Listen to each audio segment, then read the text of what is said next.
Welcome everybody out to Mayhem at the Multiplex 5 with our first match of the event. I am your host today, Payson Johnson. Joining me not as always is Thomas the Warhawk Scully. Scully, how are you doing today? I'm doing great. This is gonna be a really fun match. Four guys who are definitely just as excited as we are about this. It's Fandom versus Warzone. Who are the better admins? We'll see what happens. Yeah, 100%. Look, I'm honestly very excited for this. I don't have a whole lot to say, though, so I'm going to turn it over to Boatman. Boatman, what do you have to say? Hi! I thought Tim was going to talk. It was literally Tim. We said Tim, That's okay. and you said Boatman. That's okay. No, I will say something. This idea kind of came up from, we did this a couple years ago, I think at Mayhem, or I think it was the end of the year. It was the end of the year event in 2019. Yes. And it was Boatman and Brian, Team Warzone, against me and Koho, Team Fandom.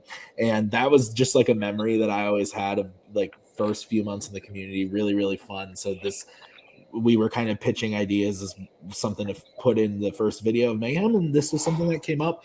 The teams have changed a little bit, but the admins all staying the same, just moving around and stuff. And so we thought it would be really fun to have Cody and Boatman team up on a team to play me and Nick. And last time it was just a lot of fun. And I can tell you, I'm going to be editing this one. Brian, I went back and watched it, and Brian edited that match. He changed the background, like the scoreboard, Fandom to Warzone, every question that it was Fandom or Warzone. Like the man went nuts, and it's really, really cool. I'm not going to do that, but I want to thank Payson and Thomas for writing this with Holtzman, I believe. So thank you, Holtzman, and thank Nick and Cody and Boat for accepting to do this, because it's just going to be fun. Classic literature. That was that match. Yep. And we would have won if we hit that. It's about literature. Yeah. And I'm here because Brian couldn't pull his weight, and I'm the better trivia player, so time to show what I know. Bye. Fair enough. All right, let's do it. All right, look, I love all four of you, so let's go on to round number one. Round one is going to work like this. Competitors will get 10 questions from 10 different categories, both ranging from Warzone and Fandom. They will have 15 seconds to write their answers on their board, and if they get all 10 questions right, they will receive a bonus question. Competitors will have 4 repeats and 1 challenge throughout the duration of the match. Any questions? This is going to be a bad round one. Boatman is going to do the best in this, let's be honest. Absolutely. Place your bets now. He both actually plays in both leagues. Well, your first question will be coming to you in the Warzone category of horror. Oh. The events of identity primarily take place at what type of location? It's going to be... No, go ahead. Never heard of this movie. I was going to say, have you ever had your identity stolen, Scully? No, but I've lost my ID on multiple occasions. It's something we've all had happen Oh, wait. before. Is Payson going to read the Warzone questions, and Scully's going to read the... One. Oh, you got it. Boatman, we're going to go to you. Motel. And we are going to go to Tim. I said hotel. Holiday We are Inn. going to We're going to go to Cody. I put bank. And we're going to go to Nick. I have seen this. It's a motel. We are going to accept both hotel and motel. Okay. Moving on. No, I'm just kidding. You're the one who... All right, guys. Your second question. Let's switch over to Fandom in the category of DC. In 1978's Superman, what is the name of Lex Luthor's bumbling assistant, played by Ned Beatty? I haven't got to this one yet. Shit. Have you ever had a bumbling assistant? Do I have a bumbling assistant? I'm you are the bumbling assistant. Bumbling assistant, if that makes sense. Does that make me Lex Luthor? Yes, it does. 5, 4, Timeline. 3, You ain't no Gene Hackman. Pens down. Tim, we'll go to you. This is a piece of information that has left my brain. I said Max. I have no fucking idea. And we will go to Cody. I put Ned. And we will go to Nick. Is it Otis? That's it. And we will go to Boatman. Otis is correct. Was this a title match? What are we doing here? Feels weird. I'm gonna call him shit. Next category, the Warzone category of biopics will be your next category. Who directed The Elephant Man? Scully, did you ever see the movie Barnyard? 15 years ago, yeah. So you know how like the main cow is named Otis? That's what I always think when I see Otis. Okay, well, you're Remember the TV show Back at the Barnyard? I do. Very good show. 5, 4, 3, core memories. 2, 1. Pens down. Cody, will go to you. I put David Lynch. Can you hold it up a little closer? And we will go to Nick. I said Robert Redford. And we will go to Boatman. David Lynch. And we will go to Tim. David Lynch. David Lynch is correct. Is David Lean a director? Yes. He is. Oh, I almost switched it. Okay. I almost switched it. We Okay. have a tie game, 4-4. Ooh. Your next question is in the category of Star Trek. In Star Trek Into Darkness, what object does Kirk steal from the natives on Nibiru at the beginning of the film? Man, they went to that board fast. Almost like they held adults for like 2 years straight. Shut the And Tim held it for like 4 years straight. I mean, it's still Star Trek, so 5, don't 4, trust Tim and Trek. 3, 2, 1. Nick, we will go to you. Like a scroll. And we will go to Boatman. Scroll. And we will go to Tim. What Koho does during YLS? Scrolls. And we will go to Cody.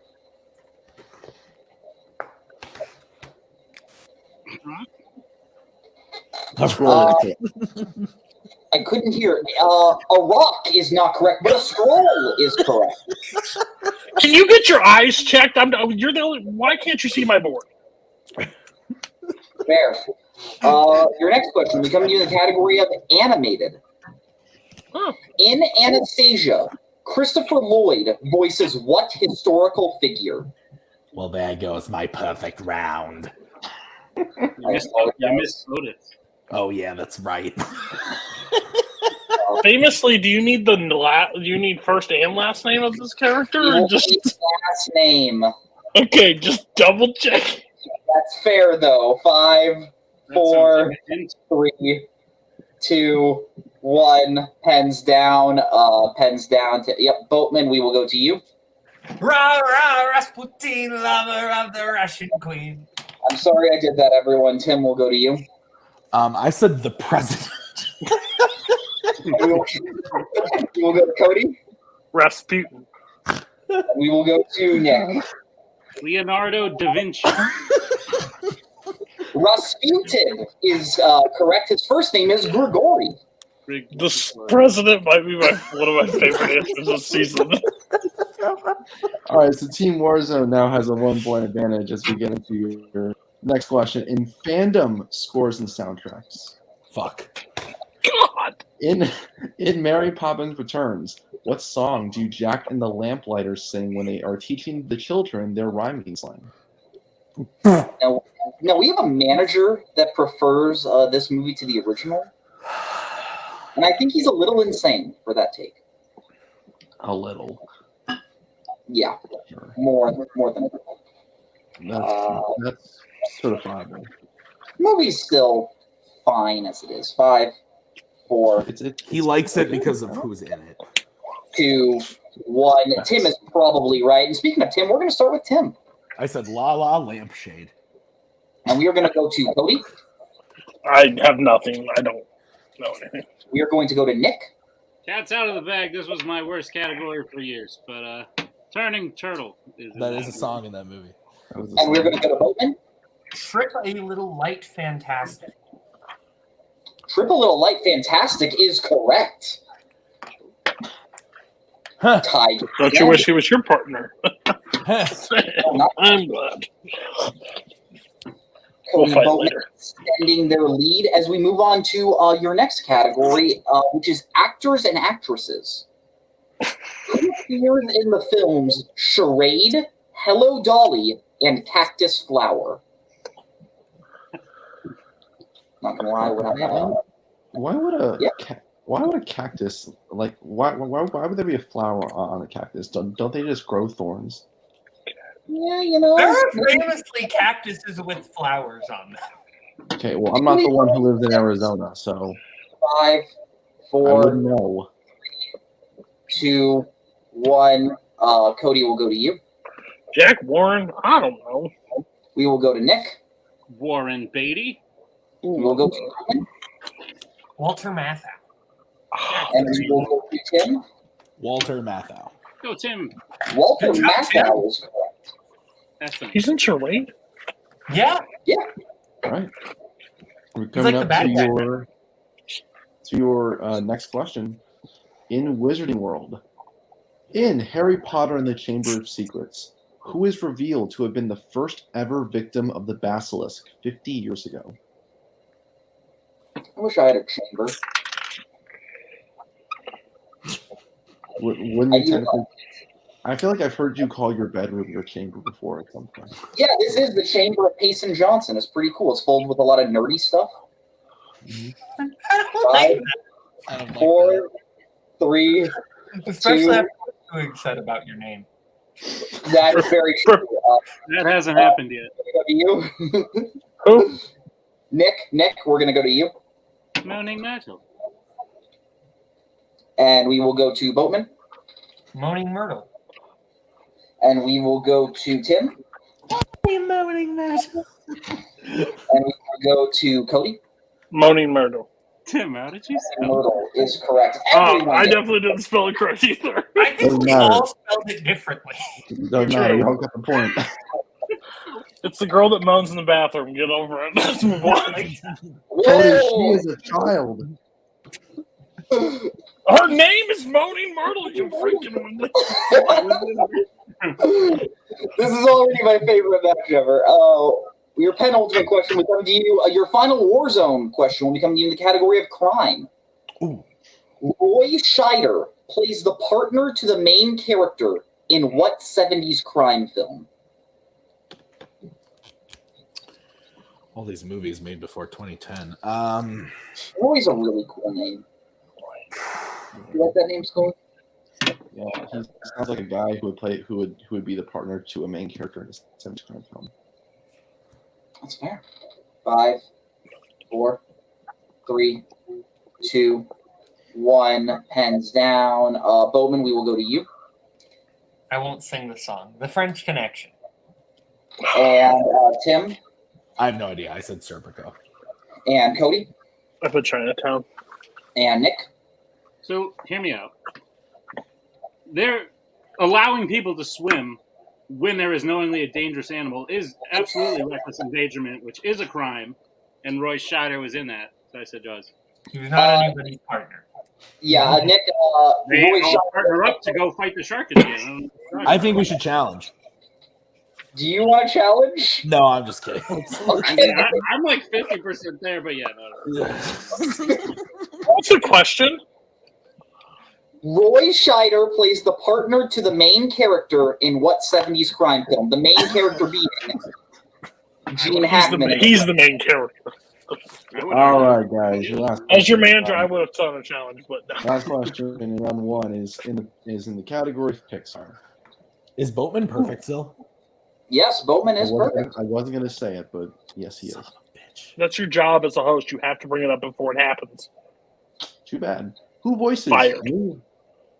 Who voices Ming Lee, Maylin's mother, in Turning Red?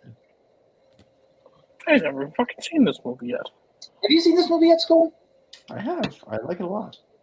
I really, really liked it. I liked it more than most, but it's a very personal movie. I'm just pissed they didn't bring up 9/11. Okay. Or I think I'll just say something offensive if I do anything. 2, 1. That is very true. We will accept it here. Tim, what do you have? Sandra Oh. Yep. And Cody. Nope. And Nick. Andrew. And Boatman for the perfect round. That is correct for the perfect Good job, my round. team partner. That's my team partner. So with that, Boatman, this question will only be going to you. Name both performers who appear in both The Suicide Squad and Prisoners. Give you a little extra time.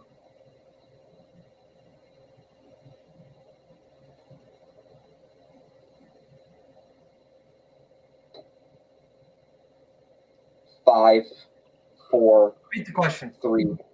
Absolutely, that is your guys' first repeat. We only have 4. Name both performers who appear in both The Suicide Squad and Prisoners. You better fucking hit this now for coffee. Shut up.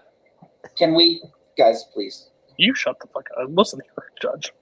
That's my partner.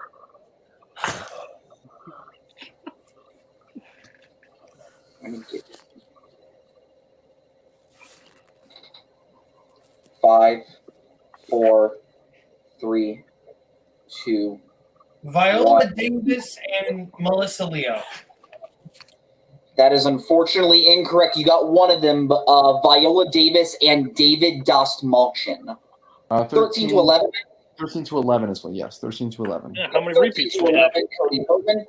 But anything can happen as we get into round 2, also known as our wheel round. Each competitor will get a spin at the wheel and receive 5 questions in whatever category they land on. Answer it correctly, 2 points. Check down to multiple choice, 1 point. If they get the question wrong, their opponent has the chance to steal. Once the competitor spins a category, they will choose whether to keep it or spin again. But they must keep whatever they land on their second spin. Your categories on your lovely wheel tonight are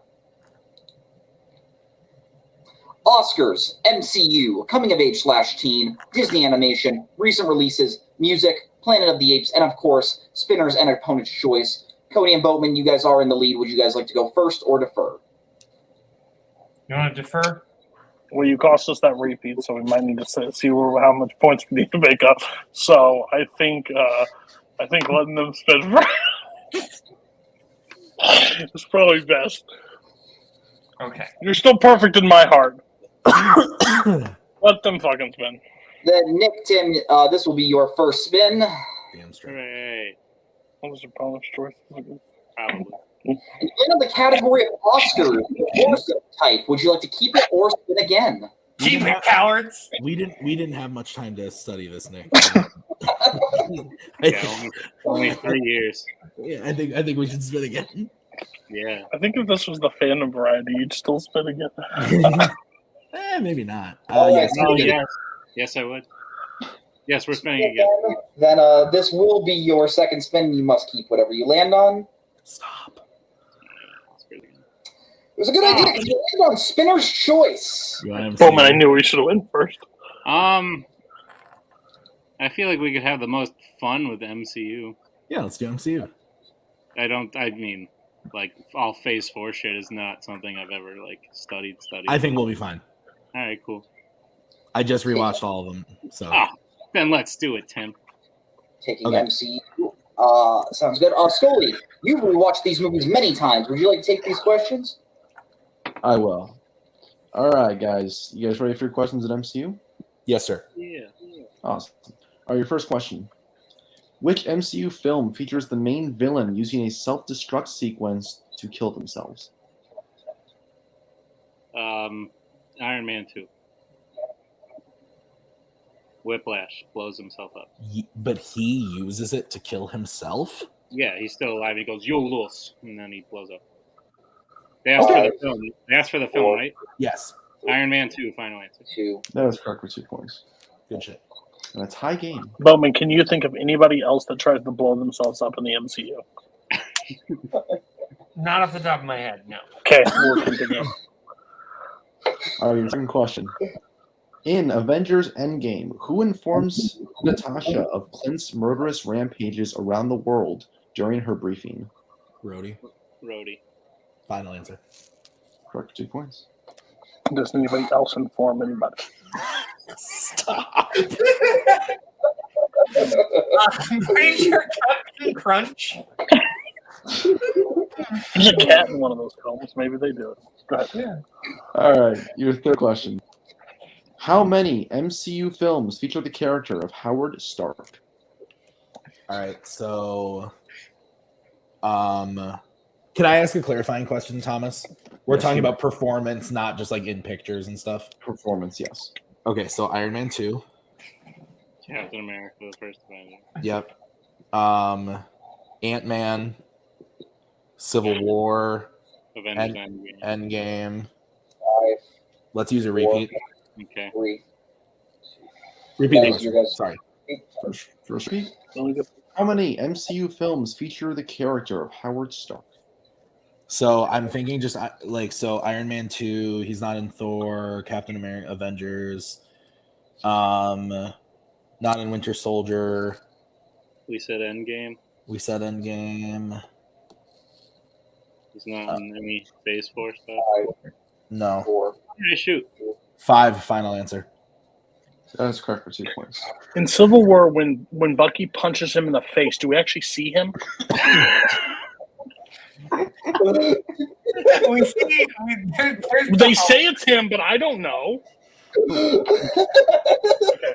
We also get the flashback to 1990. Listen, you're gutless. I'm just saying. Sometimes we got to pull the trigger on these challenges.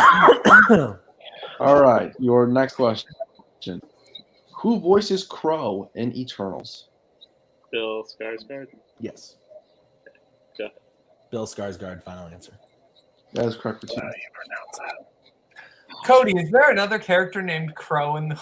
Well, I was wondering if that's how they say it. I think they mispronounced it, but we'll move on. It's pronounced correct. And your last question in the MCU. In Thor the Dark World, what is the first item the kids throw into the portal to show Jane, Darcy, and Ian? It's not like a can. They definitely throw that. I feel like it's a can. I think we should just go with it because I don't think they're going to get it. Or like it's a soda bottle. 5, You want to use a That's a repeat? difference. That's a 3. Yeah, repeat. Repeat the question. Second repeat. In Thor the Dark World, what is the first item the kids throw into the portal to show Jane, Darcy, and Ian? Because they catch it. They wind up catching it. And I'm pretty sure it's You're sure it's a bottle Yeah. and not a can? Because I feel like maybe we Well, should go no. multiple. Well, no, I'm not sure. But Let's go multiple choice. yeah, multiple choice. Multiple choice, please. The options are A, bottle, B, can, C, keys, or D, shoe. I think it's a bottle. Eventually there's a can, but I Bottle, final answer. And that is correct for 1 more point and a clean sweep of the category. Team Fandom getting their points up to 20. And I was going to fucking say can if you guys didn't, so I knew that answer. All right, so Cody and Boatman, Team Warzone, this is going to be your first spin.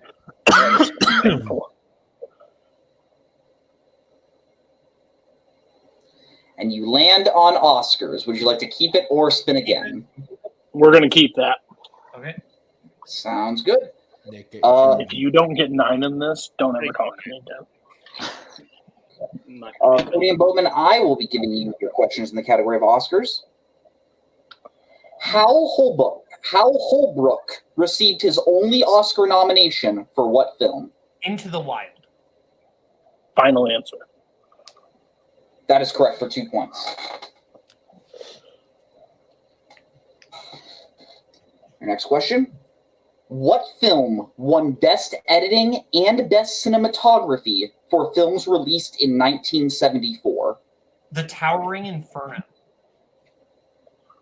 Final answer. That is correct for 2 points. Nick, is it The Towering Inferno or is it just Towering Inferno? Tim, fuck off. I'm trying to take a minute.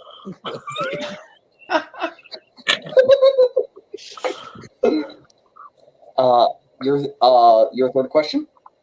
How many Oscars did Who Framed Roger Rabbit win? Oh. 3.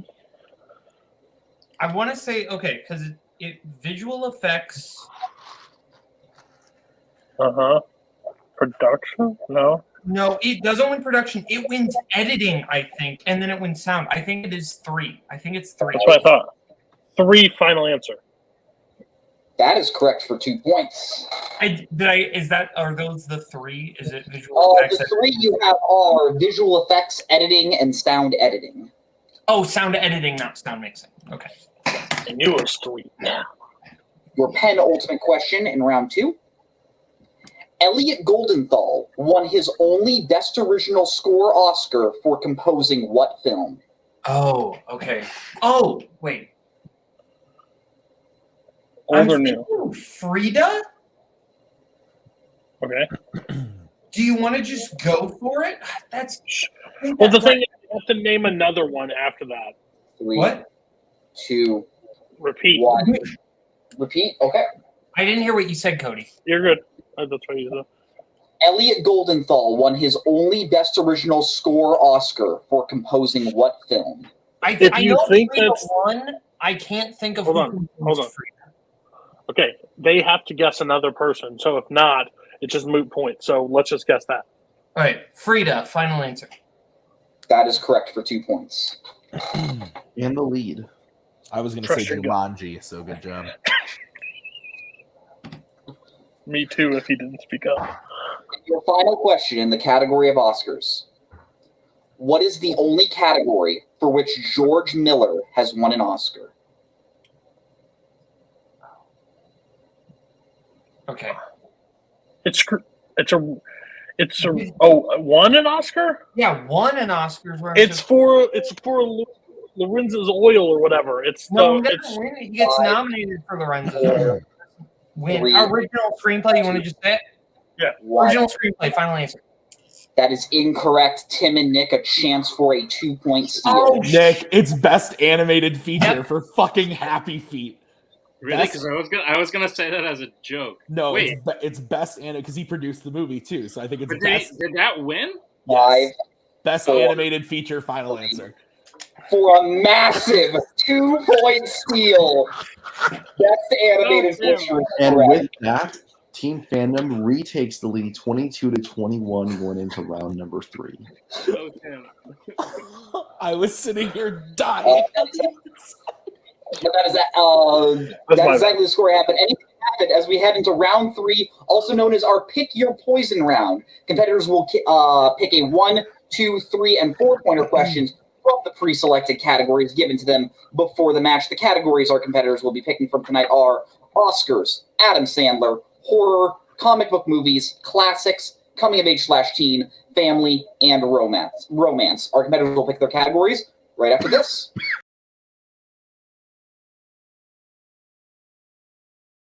All right, our competitors have chosen their 1, 2, 3, and 4-point questions. Cody and Boatman have chosen their 1-pointer in Adam Sandler, their 2-pointer in Coming of Age/Teen, their 3-pointer in Family, and their 4-pointer in Oscars, while Tim and Nick have chosen their 1-pointer in Coming of Age/Teen, their 2-pointer in Family, their 3-pointer in comic book movies, and their 4-pointer in Adam Sandler. Cody and Boatman, because you guys are behind, you guys will be answering first. Scully. All right, so Cody, you've chosen Adam Sandler for your 1-pointer. Are you ready? Yeah. Awesome. Your question: who plays Satan in Little Nicky?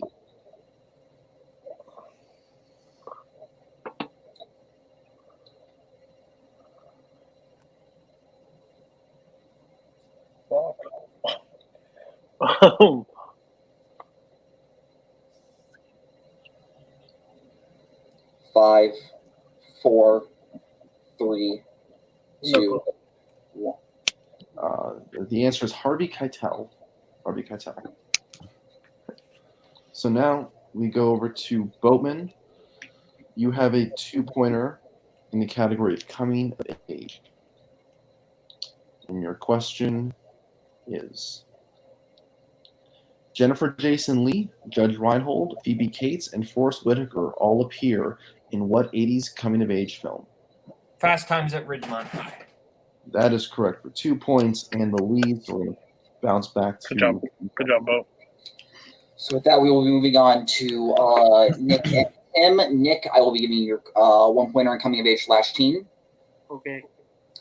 Which coming-of-age film centers on a young scout and his lover fleeing their hometown to set up camp on a beach. Don't shake your head at me like I should know this, Tim. What the fuck are you doing? His lover? What the hell? Sounds like camp on a beach. Is this a thing? Everyone on this call is like, oh yeah, fucking obviously. 3. Cody definitely doesn't know. Old. That is unfortunately incorrect. We were looking for Moonrise Kingdom. Wes Anderson. Oh, Wes Anderson. No, Nick, you shouldn't have known that. Excellent movie. I knew that too. That's a 1 in coming of age. Whoa. I knew. Yeah? A plot synopsis, though? Yeah. Okay. Yes! Tim, we will be moving on to your 2-pointer in the I category. need to pick new writers for the writers' room. That's fair. In a 50-50 match with fandom players. Guys, realize. All right, let's do it. Okay. Who plays Captain Hook in 2003's Peter Pan? Jason Isaacs. That is correct for 2 points. And hello to Jason Isaacs. I like that reference, Cody. All right, so now this goes back to Team Warzone. You guys have a 3-pointer which you can collaborate on in the category of family. Your question is, what type of bug does Richard Dreyfuss voice in James and the Giant Peach? He is a centipede. Final answer. That is correct for 3 points. Good shit, Boatman.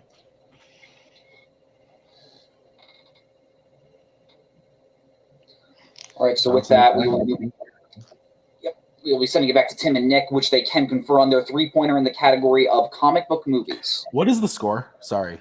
It is 26-24. Okay, got it. Yep. Okay. Tim and Nick. In 2004's Hellboy, what specific kind of location do we first meet Liz Sherman, Hellboy's love interest? Isn't she in like a psychiatric hospital? That I was about to say like a. I was about to say like she's in like the chair, like she's getting like she's at like a psychiatrist. No, like psychiatrist's office. But 5. I like your answer better. Just go for it. 3. Psychiatric hospital. Final answer. We will accept that. That is correct. Okay. Mental hospital is what we had. Yeah. Okay. Now back to Cody and Roman. You have a 4-pointer in the category of Oscars. And your question is, Max von Sydow, Glenn Close, and Alec Guinness all received acting Oscar nominations for films released in what year? Okay. So Alec Guinness's last nomination is for Little Dorrit. I can't remember what year that came out. I want to say that was like 83, because that would be the Big Chill, and I have no idea what the Max von Sydow one is. I want to say 1983. 4, 3. 1983, final answer. That is incorrect. We were looking for 1988. Oh. The films were Glenn Close for Dangerous Liaisons, Alec Guinness for Little Dorrit, and Max von Sydow for Pell the Conqueror. Fair enough. Did not know when the Little Dorrit. So with that, Nick and Tim, we even though you are early, you do still have a 4-pointer to answer. Yep. So your 4-pointer in the category of Adam Sandler. What is the name of Adam Sandler's pet penguin in 50 First Dates? Oh,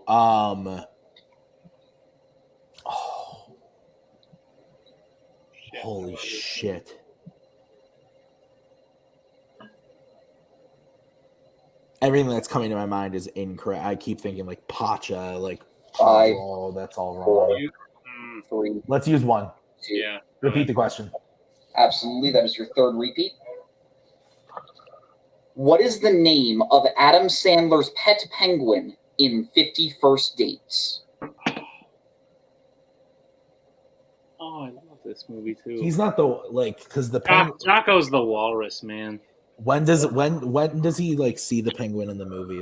It's when they pretend to they put him in the middle of the road and he's about to get hit by a car. And then that's right. 4, 3. The only thing coming to mind is Pablo. Final answer. That is unfortunately incorrect. We were looking for Willie. Oh, that's right. Yep, that's it. So after that, 27 to 26. 27-26 is also what I have. But we will be moving on to our final round of our 50-50 match, which is the Fandom betting round. Scully, would you like to explain? Absolutely. Betting round. All of you guys have played it. There'll be 5 questions. You will choose which competitor to take the first question. You will bet anywhere between 0 and 2 points. If you get it right, you get those points. If you get it wrong, you lose those points. Whoever takes the first question, the other competitor must take the second question. You reset for question number 3. And then the 5th question, you guys can collaborate. All right. What's the score? It is 27-26 in favor of Team Fandom. We will go until somebody is mathematically eliminated or we run out of questions. Any questions? No. Perfect. So your first question is going to come in the category of Star Wars. Choose who you want to take it and what to bet. Bets starting with Team Warzone. Who's taking it and how many? And Team Fandom. 2, and I'll take it. Beautiful. All right, your question. In Return of the Jedi, what specifically do the rebels have to destroy on the forest moon of Endor?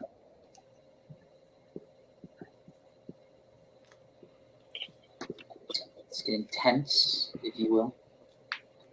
You cut it with a knife. Yeah. I always wanted to buy the Edge of Glory. Do you ever see commercials for that, infomercial product? The what? The Lady Gaga song? To sharpen up. 4, 3, 2, 1. Pens down. We'll start with Cody, who bet 0. I put the Ewok sex shop. And Tim. The shield generator. Shield generator is correct. So Team Fandom increases their lead. 29-26.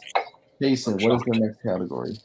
Your guys' next category will be AVP, or Alien versus Predator. That's starting with Boatman. 0. And Nick. 0. Jason, hit him with their stats-only question. The best. Which Alien/Predator film features a facility called Fiorina 161? Fiorina sounds like a really Come on, dumbasses, get it. Let's go. AVP. Name, if you will. I didn't hear a word of that, but it's probably good that I didn't. Yeah, that's fair. Wasn't the nicest thing. This is the biggest bomb Tim ever dropped on Fandom. This pile of garbage. 4, 3. More than horror icons? 1. Personally, Stats only round, but still, we are starting with Nick. Alien 3? And we are starting with Boatman. Alien 3? Yeah. I bet you guys wish you would have bet, because Alien 3 is correct. All right. So still a 3-point lead for Team Fandom. Going into your third question.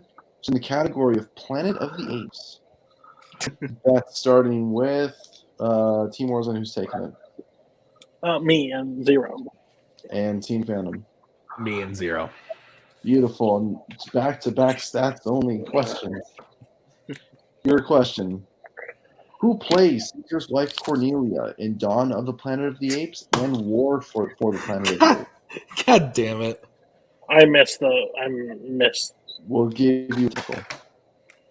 Who plays Caesar's wife Cornelia in Dawn of the Planet of the Apes and War for the Planet of the Apes? It wouldn't have fucking mattered anyway, so that's fair. Should we just count down then? Sure, yeah. 5, 4, 3, 2, 1. Pens down. We're going to start with Tim and Cody. Oh, the Jurassic World. Judy Greer is indeed correct, but nobody bet anything, so we stay at 29. Stay at 29-26. Fourth question, Payson. What is it? Your fourth question will come to you in the category of Marvel. That's starting with Boatman. 2. And Nick. I bet one. All right. Your question in the category of Marvel. Aside from Jean, which two X-Men rescue the astronauts inside of the space shuttle at the start of Dark Phoenix? It's a bad movie. It's fine. I hated my life watching it. Or it's not even like in the 3 worst X-Men films. Ooh. I'll I talk agree. to you later, but fair. Answers in 5, 4, 3, 2, 1. Nick, we'll start with you. Quicksilver and Nightcrawler. And we will go to Boatman. Quicksilver and Mystique. And your winner, Team Fandom, Nick and Tim. Guys, that was a great match. We'll get started with post-match interviews. Do we want to do post-match interviews? We'll just all hang out and talk, I think. Yeah, let's all hang out. I'm gonna start with the second place finishers first. Boatman, Cody, how you guys feeling? Listen, okay. I'm just gonna. We need to clear the air. We need to let. I took a dive in this match. Okay, these are my boys next to me. They paid me $50. I laid down. Fuck Boatman. No. What really happened? Let's go back to it. Let's play this play. Boatman got a perfect round. Mm-hmm. You know what people who get perfect rounds are supposed to do? They hit the bonus question, get a true perfect round. What did he do? He cost us a repeat and didn't hit the true perfect round. Then he messaged me and goes, "We're going to pick Oscars. We're going to pick Oscars for the reason because they won't be able to study it." What do? I told him we need all those points. He misses it. Tim gets the steal. Then we get into round 3. I don't know Harvey Keitel. That's fair. That's on me. Little Nicky, terrible Adam Sandler movie. But we get to Oscars. 4 points on the line. He doesn't know when Allen Guinness was last nominated. And then we get to the Fandom round, and Scully dicks us the entire way by picking the shittiest categories of the Fandom. Listen, this is just a joke. This is why I retired. I don't want to play this shit anymore. Tim said, "God, we need a fucking 6th match. What's our 6th match? This." And guess who gets to play? Me. I could have picked any of my writers to do this and done a better job than me. Bone, you should be ashamed of yourself. Nick, Tim, you guys won. You must be feeling pretty good. What's going through your heads right about now? I just want to say Elijah Wood brings me much joy, not only as Frodo Baggins, but also as that fucking penguin in Happy Feet. The Penguins couldn't get us on Adam Sandler today, but they helped us out in the Oscars. I've never beat Boatman in anything except for a couple Fandom matches and some dark matches and on who has the darkest hair. But today I really won. I beat Boatman. It was pretty fun. Cody, you're great. Scully, fantastic. Actually, Boatman, you're pretty cool too. You have blonde hair, but it's okay. It's okay to have a flaw. You guys are all fantastic. Thank you for doing this. Nick, what do you want to say? I was just to say I feel bittersweet because of all the great Fandom questions that went by that I have to either get rid of from our bittersweet. So I either have to get rid of the ones that I heard that I've already written, which is like fuck, or like great questions that I haven't written yet, like the last Marvel one. I was like, oh, that's a good question. I wish I would have thought to write that. But I know there are several other Fandom questions that have been written that I will be messaging Mr. Scully about after. Yeah. Oh shit. Well, Tim, Nick, Boatman, Cody, you guys are awesome. You guys keep this channel running. Scully, how did you feel about today's match? Hey, this was fun. You know, we finally got to see which side of Multiplex is better, and obviously it's Fandom. Don't win a belt. This match proved it. I mean, Yeah, Jade Palace. Suck it. I'll just, oh my God. I will just say, thank you, Payson. Thank you, Scully, and thank you, Holtzman, behind the scenes for writing this. And there's a lot more. There's a lot more coming up in Mayhem. So up next, you're going to see Cody actually again, right after this, taking on Kirk for the Fanzone belt. So please stick around for that. It's a really great match. And then also in the Warzone side of things, what's going on? Cody and Boatman, what do you guys have? Boatman versus Bar in the finals of the tournament, and Ginyu Force versus Kumite for the team's belts. So we're going to see Payson again. And then over in Fandom, Nick, what do we got? We have Dumb Ease challenging for the title for the second time against Wookiee Mistake. And for the singles belts, Brittany Tapley, tournament winner, is taking on Joe Fairley. So, awesome. Great. So stick around. Payson, close it out. Yeah, absolutely. Like Tim said, please continue to watch Mayhem at the Multiplex 5. We had a ton of great matches. But for everyone here at Multiplex, I'm Payson. This is Scully. That's Boatman. That's Tim. That's Cody. That's Nick. From everyone, have a good night. Hey, Todd? What the fuck?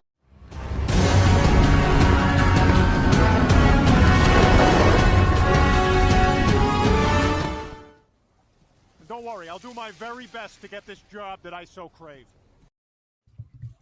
Welcome, everybody, to Mayhem at the Multiplex 5. Is this the 5th one of these? I'm getting old. That is very, very sad, but this is the 5th Mayhem at the Multiplex, and we are here for the Fanzone debate title match. I'm very looking forward to this one. I'm your host tonight, Tim Brzakala, and I've got two of the best judges in the biz here to judge this one with me. We got Brian Michaels here. Brian, how are you doing tonight, sir? I'm doing great. I'm excited for this one.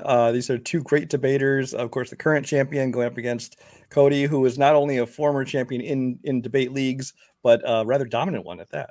Yeah. And Brooklyn, you are here. You've been on the other side of Cody in a debate before. I don't know if you've ever played Kirk, but I'm excited to have you here. How are you doing, sir? And what do you think about the match?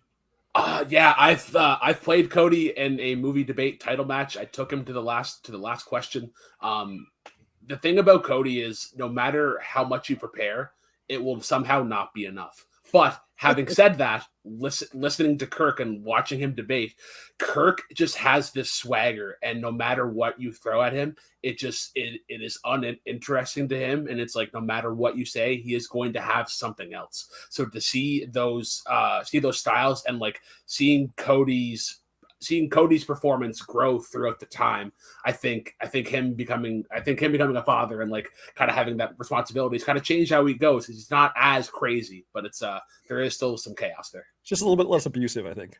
Yeah, that's fair. So yeah, like they said, we got Kirk versus Cody, and it's gonna be nuts. Kirk most recently winning earlier this year against Rue, if I'm remembering things correctly. He played Rue earlier this year back in like April. And then last year he played the likes of Nazario, and he won his title off of Jacoby. So Kirk's been around the block at this point when it comes to Fanzone, but Cody debuted earlier this season. He debuted against one Mike Hanley in a very fun match, and then went on to play Richard Schwartz in what I believe was the first in Fanzone history KO. Every vote went to Cody in that match. It was kind of wonky. And then he just won the number one contenders match against Robert Kastner. So really great histories with both these guys in Fanzone. Let's go talk to them right now, starting with Mr. Newberry, the challenger. Cody, you are here. You told me at the end of last season. I think it's time. I want to play. I want to get in. I want to debate because I want to play Kirk. I think if anything, you saw Kirk playing and you went, well, I want to play Kirk. And now you're here, and now you're doing it. And are you excited? Are you nervous? Let's peel back the curtain on Cody Newberry. Yeah, so I got to my goal. I'm playing Kirk. I've been a little down today, just basically who I am as a person. I know how good Kirk is. As a debater, I think I can beat him, but it's going to take a lot tonight to do it. I've had 3 matches, but I haven't played the caliber of Kirk at any point in this.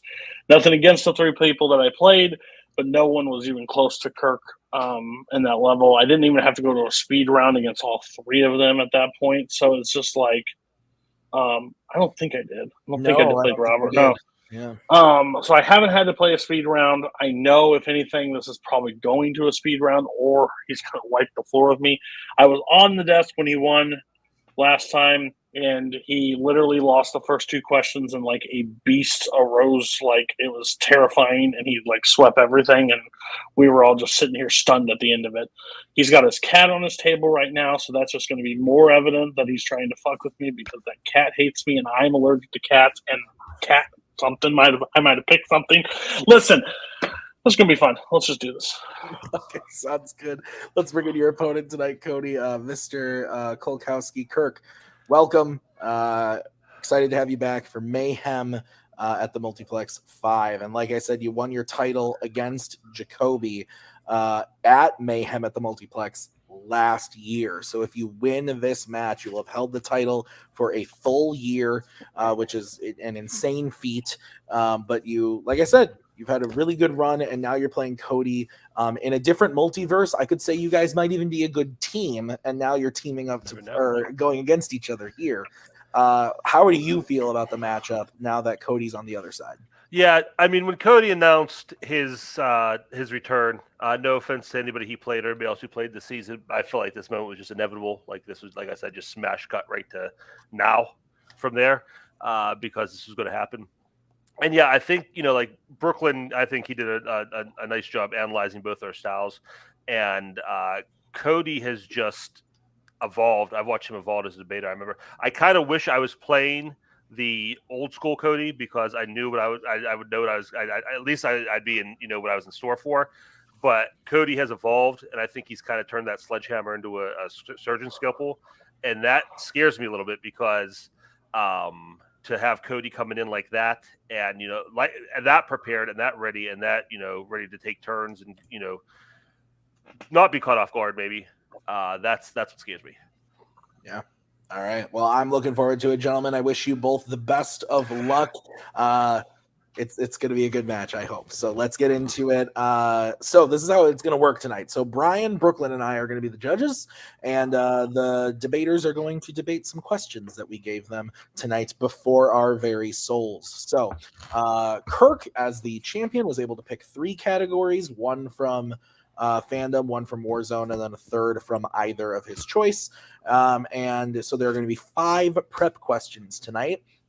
They're going to debate those questions that we gave them. They are going to have a 1-minute opening, followed by a 5-minute freeform, followed by a 1-minute closing. And at the end of those questions and those debates, Brooklyn, Brian, and I will write on our handy-dandy boards who we think won that question. Best 2 out of 3 votes wins the question.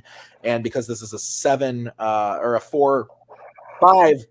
because this is a 5 prep debate, we are going to do best 4 out of 7. So should we be at a difference of 3-2 after the 5 prep questions, we will go to 2 speed round questions should we need them. So Cody and Kirk, are you ready? Yes, sir. No. Let's do this thing.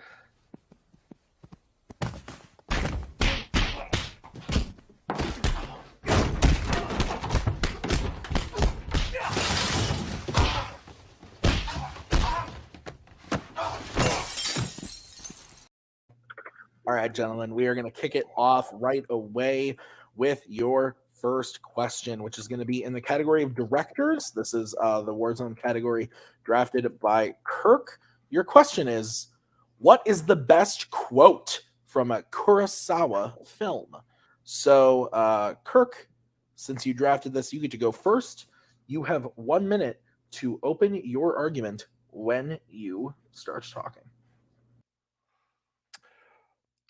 Life is brief. Fall in love maidens before the crimson bloom fades from your lips, before the tides of passion cool within you, for there is no such thing as tomorrow after all. These are lyrics to a song sung by the main character Kanji Shimura in Akira. These lyrics perfectly encapsulate what the movie is about in a very beautiful, poetic, melancholy way. It's sung twice throughout the movie, and it just has like I said, it's just a perfect poetry to show what this movie is about. It has cultural relevance. It's from a Japanese folk song, so it just has so much going for it. It sounds beautiful in the original Japanese language, and like I said, it's spoken twice throughout the movie in 2 different scenarios. signifying kind of two different things. And I'll get more into that later, but I think it's just a beautiful way, one of the most iconic Kurosawa lines, and we'll talk more about it. Time. Okay. We are going to move over to Cody. Cody, you now have 1 minute to open your argument when you start talking. Very beautiful film about a man that basically lives a very mediocre life all the way up till he finds out that he has cancer, and then he starts to live life to the fullest. The quote that I picked is, "How tragic a man can never realize how beautiful life is until he's face to face with death." The reason why I think that's probably the most important quote, just because not only in the film, but it literally can translate to normal day life. Life is such a blur. We all get caught up in the one thing, and including this character, and it's brought to life that you never realize how beautiful life really is until you're at the end. And it may not have it may not be cultural significance or sung in Japanese, but overall, I think it's the easiest thing to quote, and it's the best quote from Kurosawa movie. Okay. So ending about 10 seconds early. I can't repeat both the quotes, but Cody's choice versus Kirk's choice. You guys are going to have 5 minutes. I will come in to give you a 1 minute warning. Actually, no, you know what? I'm not going to come in. I'm going to put the banner up like Brooklyn did. Ooh, I like that. So there will be a warning, but then I will come in to give you your 10 seconds. 5 minutes when one of you starts talking. I'd say both of our quotes are kind of pointing towards the same thing, but yours is just a throwaway line where basically if anybody's paying attention to the movie, your line doesn't need to be said. Your line is just what the movie is, and it's redundant in that it just, here's what this movie's about, and it's kind of, and there's a lot of lines like this in the movie. Like, it's not the only one spoken like this. It's a line. It's, this is basically, there's a lot of conversations about this topic, especially at Kanji's funeral. So there's really nothing special about your line. Yeah, I mean, we can argue ours is very cut from the same cloth, but mine is easier to say and more relevant and easier to actually quote in normal day life about it. You'd almost have to pause and look up exactly what is said in this thing, because I'm sorry, I love you to death, but you were stumbling through the quote itself. It's a lot of tongue-tied words. It plays like a song because it is a song, and that's what I mainly think. It's hard to quote a song like this when it has such lyrics the way it does.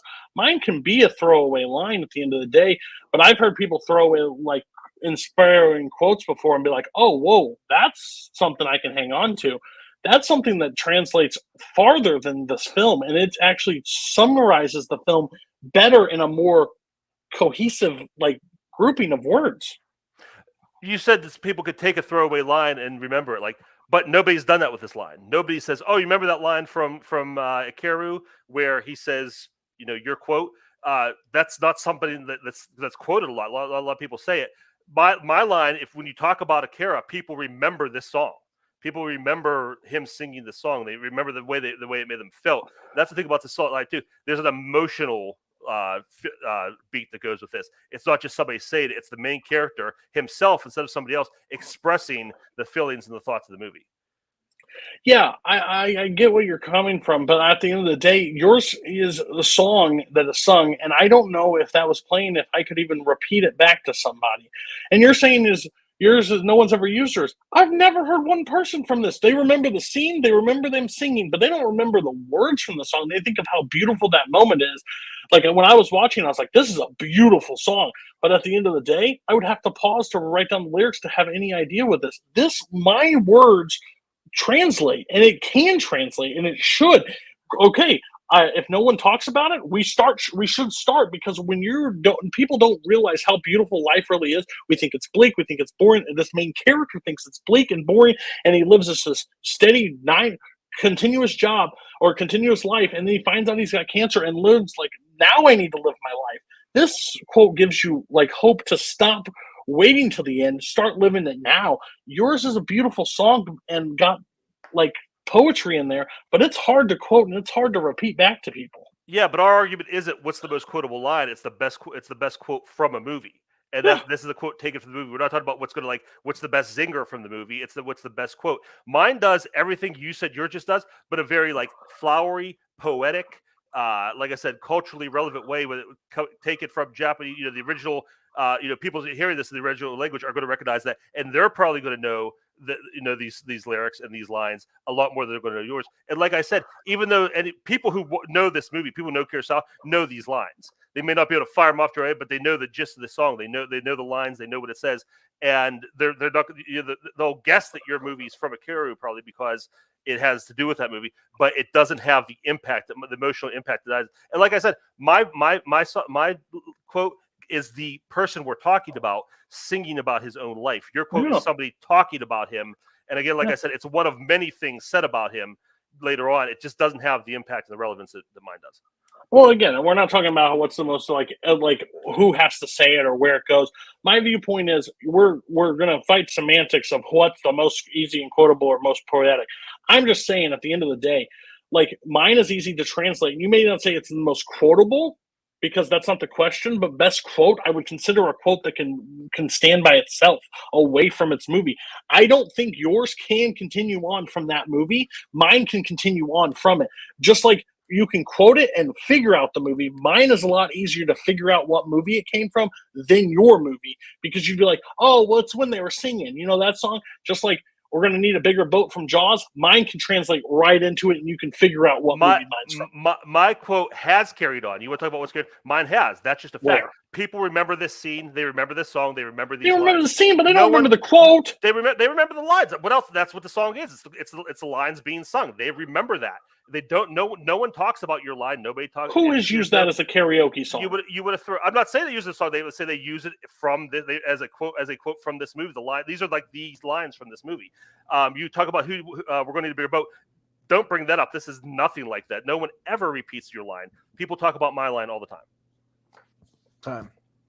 Okay, we're going to go with Cody to have the first closing. Cody, you have 1 minute when you start talking. I've known Kirk for numerous years in this community. He's never quoted this one time at me, so apparently he's in the different groups than I am. But my thing is how tragic a man can never realize how beautiful life is until it's face-to-face with death is literally the definition of this movie said in a line.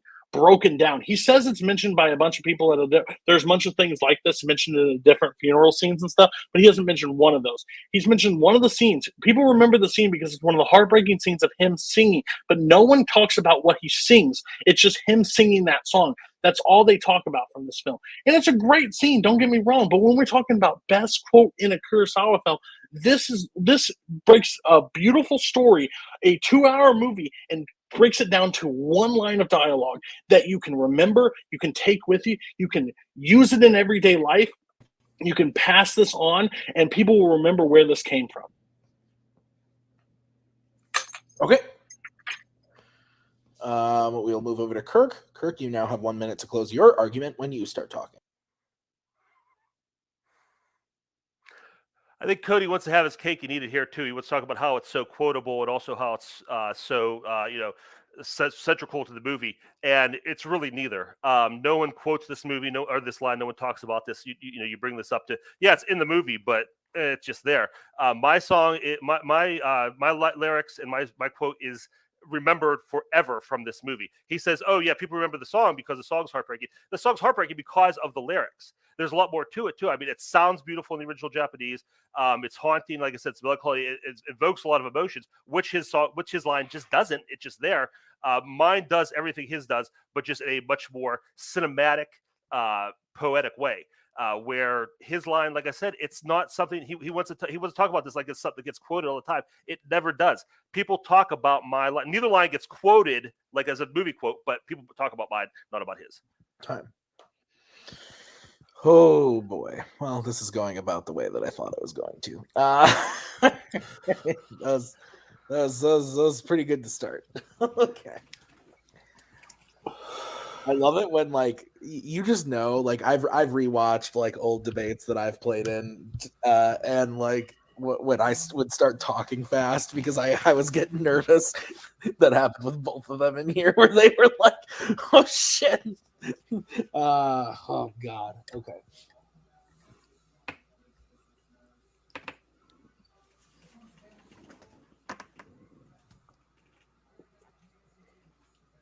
Okay. Are you guys ready? Yeah. All right, I'm gonna kick us off. Like I've alluded to, I thought this was very good. I thought I when I wrote the question, I knew it was gonna be tough. It's a quote from a Japanese film. You got to think outside the box a little bit. But I thought they did a really good job, and I actually went with Cody. I thought that Kirk did a good job explaining in the beginning in his opening, like what his quote was, and like explaining the context and everything. But I thought Cody did a really good job of saying like the scene is beautiful and people might remember the scene, but the quote itself like isn't super memorable. The scene itself overshadows the quote, whereas Cody's quote does hit the themes of the movie, and it's really beautiful, and you can bring it into real life stuff beyond just the scene in the movie itself. So I went with Cody. And honestly, too, the other thing I was thinking about towards the end was Kirk. Like, I honestly, by the end of the fight, kind of forgot what Kirk's quote even really was, because Cody was kind of nailing home like the points and the themes of his quote. So I went with Cody, but I thought it was very good, very close. Brooklyn, where are you going away? All right, we're just agreeing right away. I went with Kirk. I thought Kirk had really good defense when it came to Cody's attack. Like when Cody was talking about when people remember the song more or less, and like I think he did really good. But then whenever Kirk contextualized it too, it's like, well, no, the scene is good because of those lyrics. And then I think Kirk just also had a really strong closing. And I don't necessarily think that Cody did bad in this one. Like he did all the things that he probably should have, but just didn't quite get the sell. Okay, Brian, who's getting this point? Well, they're both talking about, which ones, people remember, which ones they quote. And in my circles, nobody's quoting either of these movies, just saying. Put that aside. They're both like beautiful quotes, beautiful passages from it. I know Cody was talking about how his could, stand by itself, how it's just a great line, how it kind of sums up the movie in a line, and it really makes the point very succinctly. Kirk as well supported his very well, although actually I think he shot himself in the foot a little bit when he was saying, "Oh, people remember this," and he goes, "Well, they maybe don't remember it, but they remember the gist of it." And he kind of shot himself in the foot, undermined himself there. But in the end, I ended up voting for Cody. Okay, so Cody wins the first point. We're gonna move on to the second question. This was drafted by Cody, I would assume, but I'm gonna double check. It was drafted by Cody, and it is going to be in the category of the MCU. And oh boy, I know the contestants are very excited about this one because it's a pitch question. So here's what we got for you guys. We are going to hear your pitches for Black Panther: Wakanda Forever. So just fair warning to the audience at home. These pitches by the gentleman were sent in quite a while ago by the time you're seeing this. So if it doesn't line up with certain things, that's the point. They're gonna like certain real things that we've heard about the movie recently. That's okay because it's their pitch, so they can say whatever the fuck they want. So Cody, you were gonna kick this one off. You have 1 minute to open your pitch argument when you start talking. Yeah, it's no secret I'm not a huge fan of the very first Black Panther, but I think they have all the tools to set up a good sequel, even though the passing and the tragic of passing of Chadwick Boseman. So basically mine is the nation of Wakanda mourns the death of King T'Challa. That's off screen, not on screen. He doesn't die in any way on screen. The inner circle of the main characters must confront a hard question about the future. A new threat, basically invasion of Namor and the Atlanteans. Namor will be played by Tom Hardy, as opposed to a new threat to the survival. Their answer for a new Black Panther comes from the unlikeliest of players, and I'm going with the fallen border tribe leader W'Kabi, played by Daniel Kaluuya. I think overall he gives the best chance for the arc to come back around to rise up from after betraying T'Challa in the first one. Okay. All right. We are going to move over to Kirk. Kirk, you have 1 minute to open your argument when you start talking. Okay, my pitch is basically that T'Challa is killed in an accident while on a diplomatic visit to Atlantis and Namor. We're going to establish kind of a relationship and a friendship between the two of them. The Wakandans find evidence that it might have been an assassination, and there's international tensions rising against Wakanda as they are the hardliners on the Wakanda Council are pushing to go to war with Atlantis. This leaves Shuri, M'Baku, Ross, Aoki to discover the true culprits behind besides T'Challa's death, which eventually is going to include Namor as we go on, obviously, and eventually M'Baku is enshrined as the new Black Panther. I think this is just the most interesting. I think that the fact that we are talking about Wakanda forever, Wakanda has to be a character. I think we need to be focused on the next step of Wakanda. Not only is Wakanda left with a vacuum with lots of Black Panther, but also in their new expansion and going out into the world. And what does that look like in reality? And how do the people of Wakanda react? Time. Okay.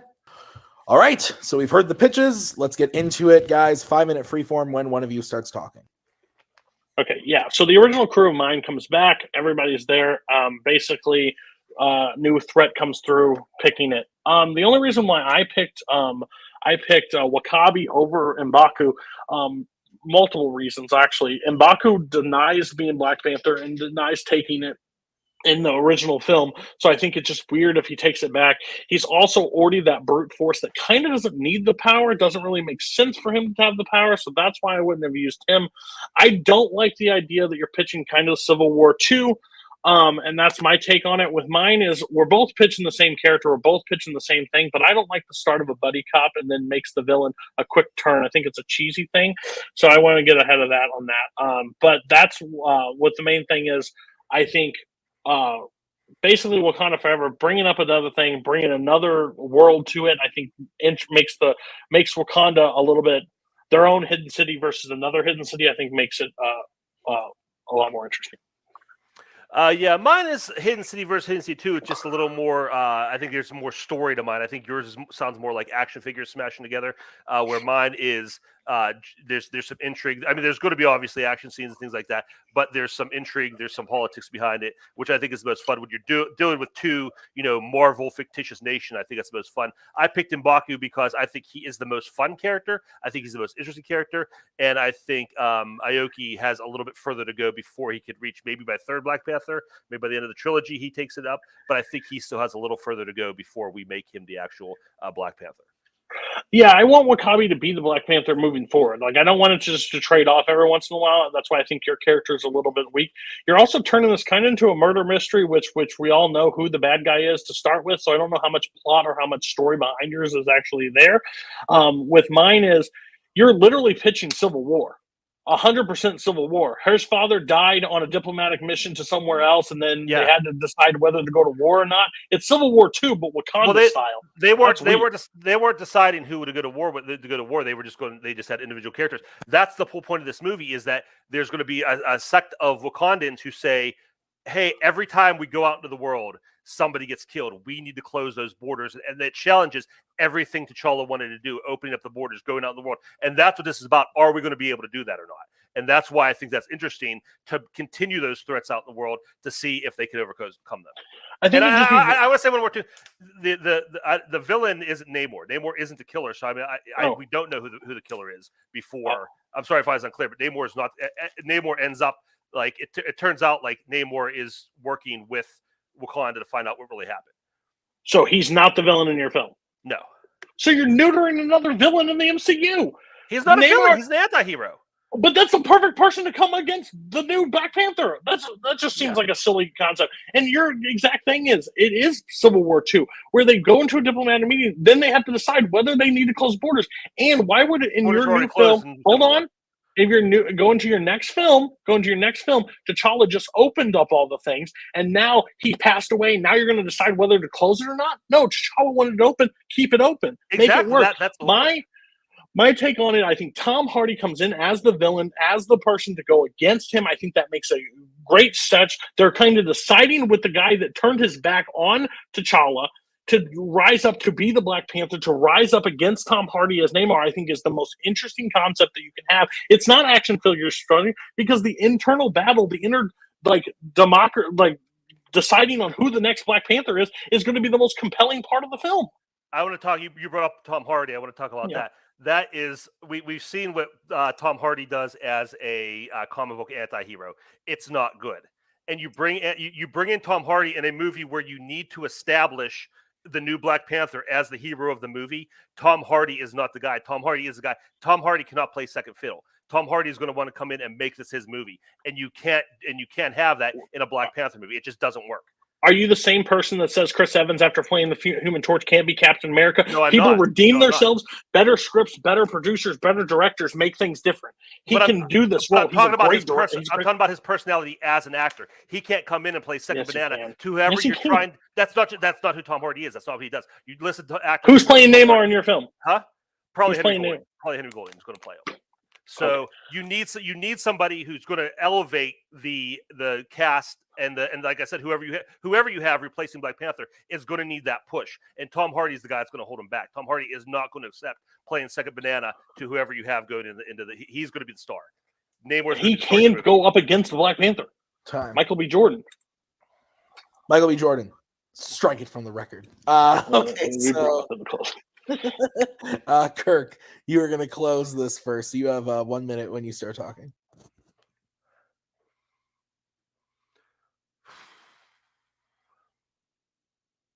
Yeah, this mirrors Civil War, and like I said, I want it to mirror Civil War because I want that. The borders have opened. There's still the process of opening those borders, and are we going to do that now? Without T'Challa here, without his leadership, without his vision, can we carry his vision out? We're going to have that core group of people from the original movie, his family, his friends, who want to do that, but who are not going to be, who are going to be have so many people from outside and within Wakanda and without coming up against that, and that's why I want that. Carrying on the legacy of T'Challa and the Black Panther is going to be a huge part of my movie. And how does that work when we keep seeing these reasons, people keep seeing these reasons not to do that? Is it really the right thing to do? The political espionage, all that stuff, that plays right into that. Cody's movie just sounds like it's battles, it's fights. There's no real story. Except, okay, Black Panther and Namor met each other. They're going to fight. My movie has a little bit more going on behind the scenes. Like I said, we're going to have action. We're going to have fun. We're going to see, an early third act fight, but there's a lot more to it than that. Okay. We're going to move over to Cody, who has 1 minute when he starts talking. To say Tom Hardy has to play the main lead, Michael B. Jordan played up against him perfectly, and that's the perfect setup as another villain to set up aside. Basically, they're mourning the death, figuring it out, and in comes the Atlanteans. They have to figure out who becomes it. I just don't understand how M'Baku in your story can become the next Black Panther when at the end of the film he refuses to become Black Panther. It's literally in the film of the previous one, but now he comes up and goes, oh, well, since he's dead in a diplomatic mission, I'll take the herb. It just doesn't make sense. It's like giving the Hulk the power. He's already big. He's already massive. He doesn't need that ability. But Daniel Kaluuya, a smaller stature guy, to be able to get the powers of that with Shuri and everybody coming up with a new battle from under the sea, two hidden worlds basically coming to collide. I mean, all action, you're saying that's bad. Have you seen Infinity War? I had a damn good time in Infinity War. So not all that's bad. Let them battle. Let them have action. Let them build up. There's other stuff that can happen. I just think yours is Civil War 2, which is what the MCU is just repeating themselves. They don't need to. Time. All right. So we are going to bring in the judges. All right. Brooklyn, are you there? Sorry. Yeah, I am. Okay.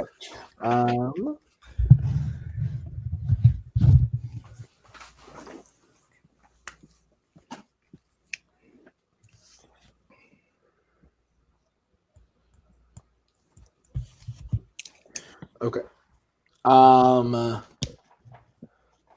Brian, you decided the last one, so you get to go first on this one. All right. Again, just for the viewers, this was made before any trailers or anything came out for Wakanda Forever. And even just since they were given these questions, we know Daniel Kaluuya is not in the movie. We know Tina Cortez playing Namor, all kinds of stuff. So that's all aside. We're going just by their arguments here. It's tough because they're really somewhat similar in the fact that they're both involving Atlantis and Namor. Although if you believe Cody, it's called Namor. Sorry, I had to call him out on that. I think Wakabi and M'Baku would both make a fine new Black Panthers if you use either one of them. So I think there's kind of wash on that. I guess what decided it for me, Cody picked up on something that I thought right away when I heard it, was about he's just pitching Civil War again. I know Kirk said in his closing, he did say that, he wants it to mirror Civil War, but the beginning with the he's on a diplomatic thing and it's assassination. They're trying to find out who did it. And it just struck me as too similar. So I did go with Cody. Okay. I thought that this was really good, and I agree that the pitches are similar, but I found enough differences in them that I find both movies intriguing. I would like to see both versions of this. And ultimately with pitches, I have to hear everything that everybody's saying, the arguments, and at the end of the day, they have to sell me on which version of the movie, and I'm picking which movie I want to see. And I thought that Cody did a good job of doing of explaining to me why the thing that I didn't think he was going to do, M'Baku, giving away the Black Panther, he turned it down in the first movie, that was really strong for me because I didn't even think of that one. So that was a really good point that Cody brought up. But at the end of the day, I actually went with Kirk because I really liked Kirk's entire pitch about Namor not being the villain and how he would come in helping them find out who performed this assassination. And I like the whole angle of the political climate stuff of every time the Wakandans go into public, one of them dies, something tragic happens. So the stress of putting down closing the borders and the story elements that come with that, I think would be really strong. So although it is similar to Civil War, I didn't find it that similar to Civil War in the end. That point didn't really work for me. So at the end of the day, I went with Kirk. I thought it was both were good pitches, but I liked Kirk's a little bit more. So Brooklyn, you get to decide this one. Another split. So if of the movies that I want to watch, I actually really want to watch Kirk's movie, but I'm giving my point to Cody. I agree with Brian. The Civil War thing was kind of Cody's get over here kind of moment, where it was it caught Kirk on the back foot, and he was kind of stuck on that phase. And then Cody just did a really good job in the closing of hammering home his points, and that although it's it's similar to what other things have been going on in the MCU, it's still going to be good. So okay. So Cody goes up 2 points. So we are going to get into the next question, which is going to be a category drafted by Kirk. This was in the fandom category of Star Trek. So your question is, what is the best performance in a scene from an original series crew member in Star Trek 1 through 6? So Kirk, you are going to get to open this one. You have 1 minute to open your argument when you start talking.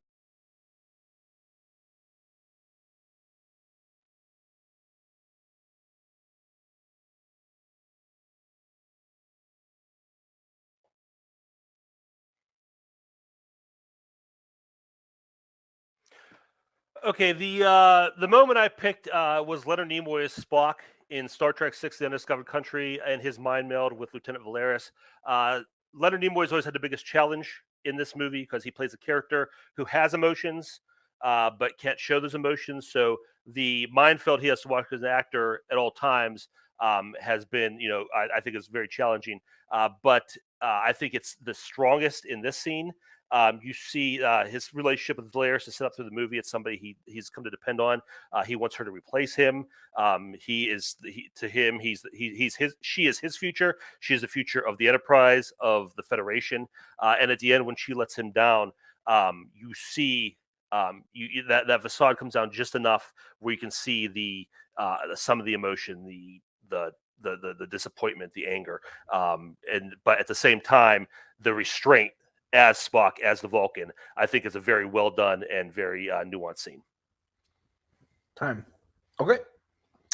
We're going to move over to Cody. Cody, you have 1 minute when you start talking to open your argument. So I went with DeForest Kelly, Dr. Leonard McCoy in The Final Frontier when he's talking to Cyborg about his father and his father's dying. I think it's just an actual real emotion.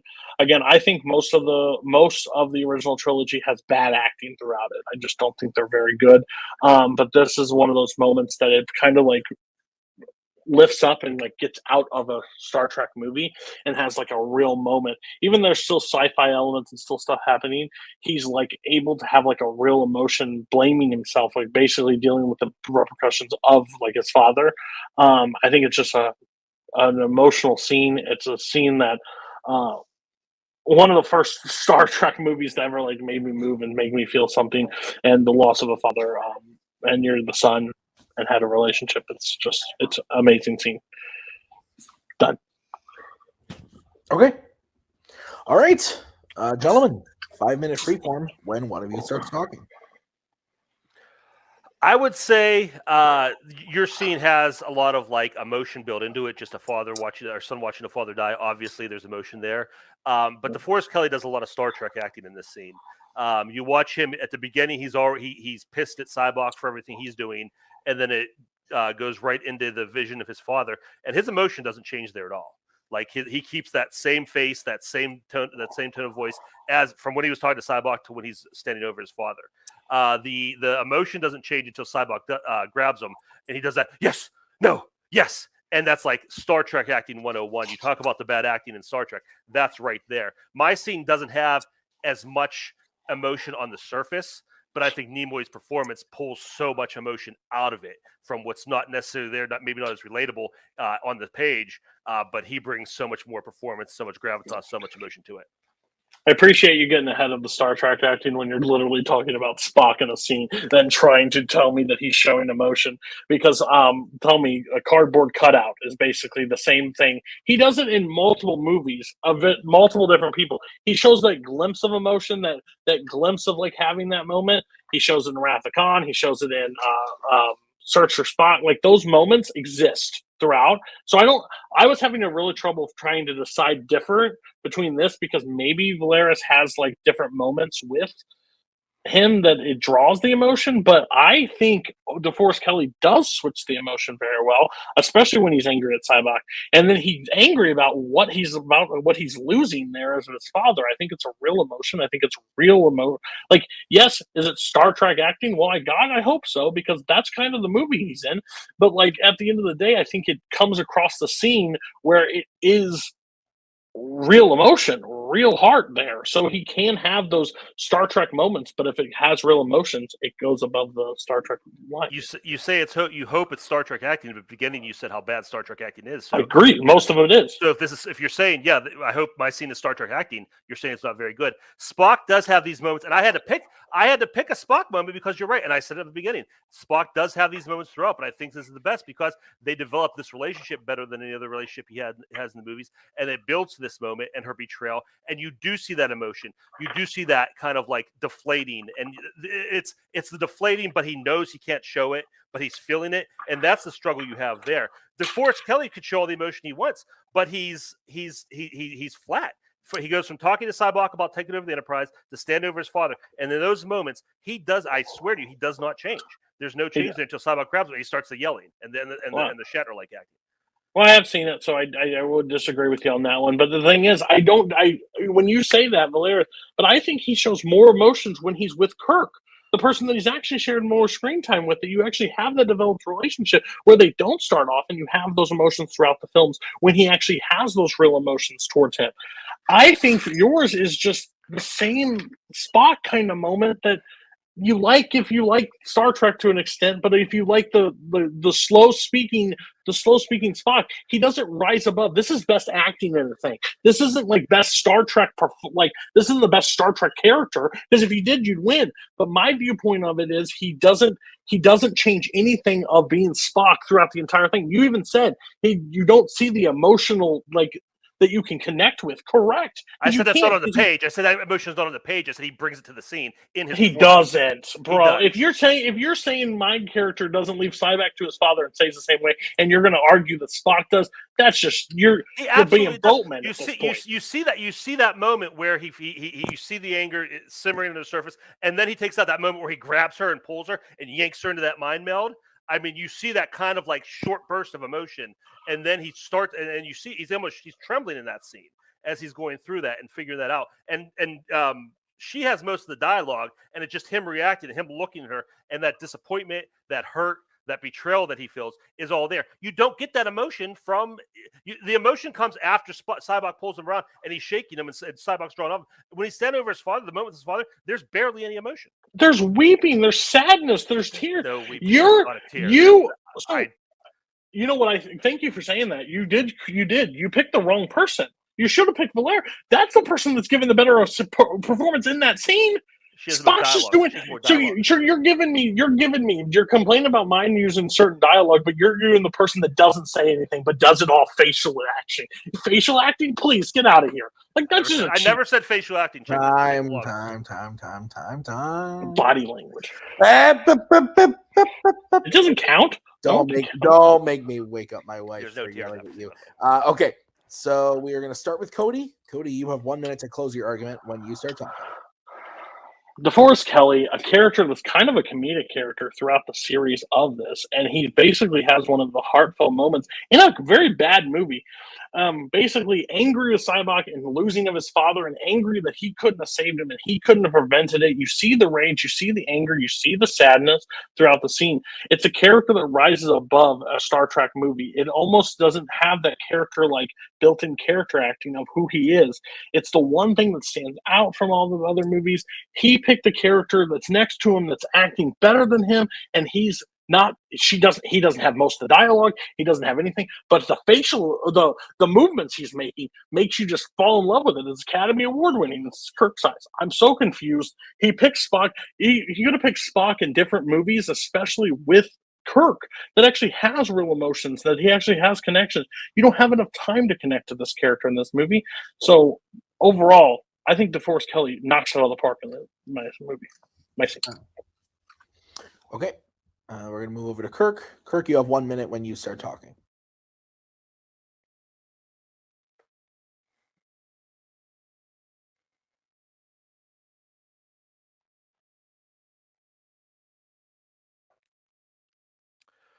Again, it's funny to me that Cody said that Star Trek acting is usually bad, but his performance is the most Star Trek-like. My performance, like I said, there's not as much on the page.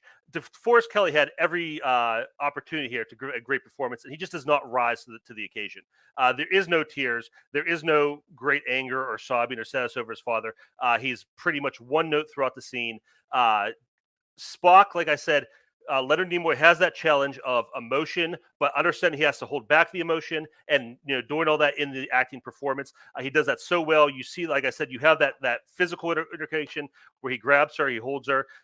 Yes, in that moment of the scene, she's doing most of the talking, but at the same time, Spock is doing most of the acting, giving a great performance. Great final performance in this, wraps up his character in this. Are there better Spock scenes? Maybe. And all those Spock scenes are better than what DeForest Kelley does here. Leonard Nimoy is great in the scene, much better than DeForest Kelley, anything he did. Okay. Bringing you, and you. Okay. Okay.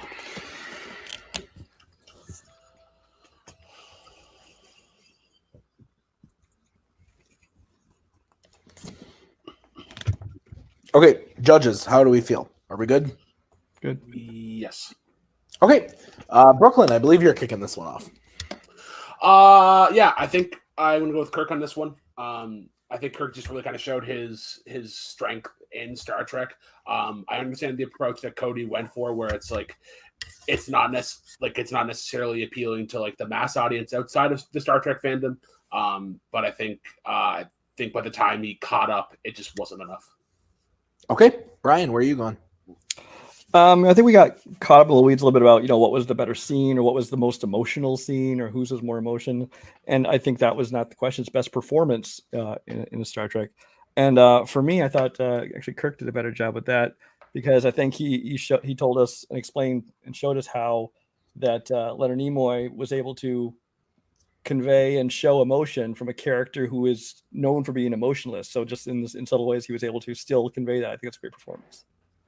Yeah, and this is the first clean sweep of the match because I also went with Kirk for pretty much all of the reasons you did. I thought Cody did a good job because on paper, anything from the Final Frontier has no business being a part of this match. But actually watching the scenes and looking at them, like Cody picked a really good scene. I thought it was a really good choice to go with. But I think Kirk did an excellent job describing his scene and the performance and just absolutely tearing down DeForest Kelly. So yeah. I also agree. He did a really good job. All right. So Kirk is on the board, but Cody is up 2-1. So we are going to get into the next question. This is are we on the fourth one already? Jesus. Yes. Okay. That's nuts. We are flying right along. So we're going to get into the next one, which was drafted by Mr. Newberry. Did not draft this. What? I didn't draft this. What you're making us do draft. I drafted something else, but you made me draft this. You drafted comedy, right? What are you talking about? Yeah, and I don't know if these both qualify, but we'll talk about it anyway. So showing the hand a little bit. This question is, what is the worst comedy from the 2010s? So, Cody, yes, you get to start this one. You have 1 minute when you start talking. You know what I love? I love dogs. I love horses. I love a lot of different animals. You know what I don't love? Cats. Don't love cats. And guess what? I don't love this movie. Cats is by far the worst movie of the 2010s and possibly of the last 20 years. This movie as a whole doesn't work comedically, doesn't work as a director. Like, director doesn't know what they're doing. Editor, CGI person should be fired. There's so many things. This musical aspect doesn't work. Nothing in this film works. It is terrifying. It is like very frightening to see. They wouldn't know comedic timing in this movie if it hit them in the face. Cats is by far one of the worst abominations. I thought about throwing this question instead of watching it, but I'm a psychopath. Did you watch it? Yes.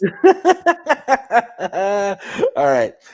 Kirk, we're going to go to you. You have 1 minute to open your argument when you start talking. When you think about worst comedies of 2010s, you're going to think about, your mind goes right to Happy Madison. What was the worst Happy Madison movie? I think without a doubt it was Jack and Jill. When you ask these kind of questions, worst comedy, is it worst comedy or is it worst movie that happens to be a comedy? I think Jack and Jill qualifies both. It's not funny. The comedy is lazy. It's mean-spirited. And just as a movie, it's very cheaply made. It's just product placement. It's another excuse for Adam Sandler and his friends to go on vacation and have the movie theater pay for, or the movie company pay for it. There is no redeeming qualities to this movie. With like I said, it's not, you can't watch it as just, it's not so bad it's good. It's just bad. It's just poorly made. Like I said, tons of Adam Sandler plays a ad executive, so he could cram as much product placement into the movie as possible. The movie is cheap. The casting decisions are poor from beginning to end. It's just a really, really bad comedy and a really, really bad movie. Okay. All right. Seen both of these. Have fun. Listen, Jack and Jill is just Adam Sandler in this age, and everybody's saying it's terrible. I've seen the film, not as bad as everybody claims it to be. Is it product placement? Absolutely. Am I giving it high star rating after this? Absolutely not. But what I will say is everybody in this movie at least knows what comedic timing is, and at least some jokes can hit. There's some moments that you can laugh. There's a little kid in this movie, Ronan Shahad. I don't know how to pronounce his name. He is hilarious throughout this film. He has great moments. He has comedic gags. Again, they're both terrible movies. We're not going to argue that one is like an Oscar-winning thing, but my movie is a Cats that overall should be the funniest of the two because how ridiculous they look, but they're not funny ridiculous. They're terrifying. They scare you. There's not even people, they put James Corden in this movie. There are people that don't even work comedically. And when we think of the overall comedic or movie, I think movie, it's the worst of the thing. This has production value that they don't even know what to do with. Okay, I want to say this. Cats, when you picked Cats, I thought he's kind of maybe. I mean, I know technically it's listed as comedy, but that might be a little. But I said I'm not going to fight this. You know why? Because you picked a funnier movie by a mile. My daughter and I went to see this movie opening weekend, and we laughed the entire time. Intent is not an issue here. It's not a matter of whether they meant to be funny. The movie is funny because it is so crazy, because it's so bad. It's like a crazy acid trip, and it's hilarious. It's fun to watch. It's like a Room type of movie where you just watch it because it's so bad. It's funny. It's funny because of that. Like I said, intent is irrelevant. Jack and Jill is meant to be funny. None of it is funny. All the jokes fall flat. It's cheap. If you the only part of this movie that looks good are the parts that got paid for. When they basically pause the movie for a Royal Caribbean cruise commercial and like have them walk through the ship and talk about all the great things in the ship. That's the only time the movie looks good. There's basketball scenes when they're supposed to be at a stadium and they're like in a box. It's horrible. Okay. Listen, this isn't about what the Kolakowskis went out and watched their movie together and laughed their assholes off. I watched it. I had a horrible experience. This is a movie that has production value, one of the longest running Broadway musicals of all time. And it does have comedic moments. It does have jokes that are built in there and they don't hit for any means whatever. The problem also is that this is supposed to be considered a movie. They can't get the CGI of the cats to even work in this film. No one can act whatsoever in this. Your movie at least has Pacino, and you can say what you will, he's at least funny throughout the movie. He has at least moments that breaks the weird thing between him, the two Sandlers battling back and forth with who has the most ridiculous voice. I'm telling you right now, Adam Sandler is terrible in the 2010s, but you're overselling how bad the movie is because you know it's rated the lowest, but overall, it is not as bad. It's quick, it's easy, it's out there, and it falls in line with every other Adam Sandler movie. Okay, let me. I'll give me a little time here. First of all, you say how bad the CGI is. I just gave you a lot of time. You say how bad the CGI is. The CGI is bad. Yeah, that's hilarious. When they're supposed to be cats and you can see the human hands, that is funny. That's hilarious. No, it's not. Now the thing is, like you said, it's a Broadway play. Some of the stuff, the music in this movie is really good. Like it has, like you have like Memories when she sings Memories. That's great. Like there's some really good music in this movie. The choreography in this movie is really good. So we're talking about overall movie. There's stuff in this movie that you can latch on to as a movie. But like I said, it's funny. All that stuff you're talking about is hilarious. The fact that they rushed this movie out and put this movie out on the screen is hilarious. My movie is Pacino is funny as a meme. In the movie, he is not funny. He's funny as a meme. He's in the movie. It's like, oh, I'm El Pacino. And I'm attracted to Adam Sandler dressed as a woman. Isn't that hilarious? That's the entire joke. So guess what? The crazy thing is, comedy is subjective. But if we're boiling down movie for movie, yours falls in line with every Adam Sandler movie. It is not as bad. It's a situational comedy that actually works in certain moments. Doesn't work in all moments. It doesn't. It has hits and misses. But overall, Cats doesn't work from start to finish. You can sell me that you think the songs are good. They are sung by people that should not be singing to Broadway musicals. James Corden is through this. They have Jason Derulo, Taylor Swift, people that can't even act through this. I know you had a giggle fest, but overall, for a movie that ran, a Broadway play that ran as long as it did and failed on every level, that they even had to go for cheap cat gags to make people laugh, and they missed because they don't understand comedic timing to save the life is a real problem. Yours at least has actors that know comedic timing. They're able to deliver something that makes somebody laugh occasionally. Yes. Well, you don't laugh. I did a Cats. I did a Cats. You're a psychopath. Psychopath. Strike it, gentlemen. Oh, I was so entertained. I grabbed some licorice for this one. This is fucking great. Okay. We are going to go to Kirk. Kirk, you will have 1 minute to close your argument when you start talking.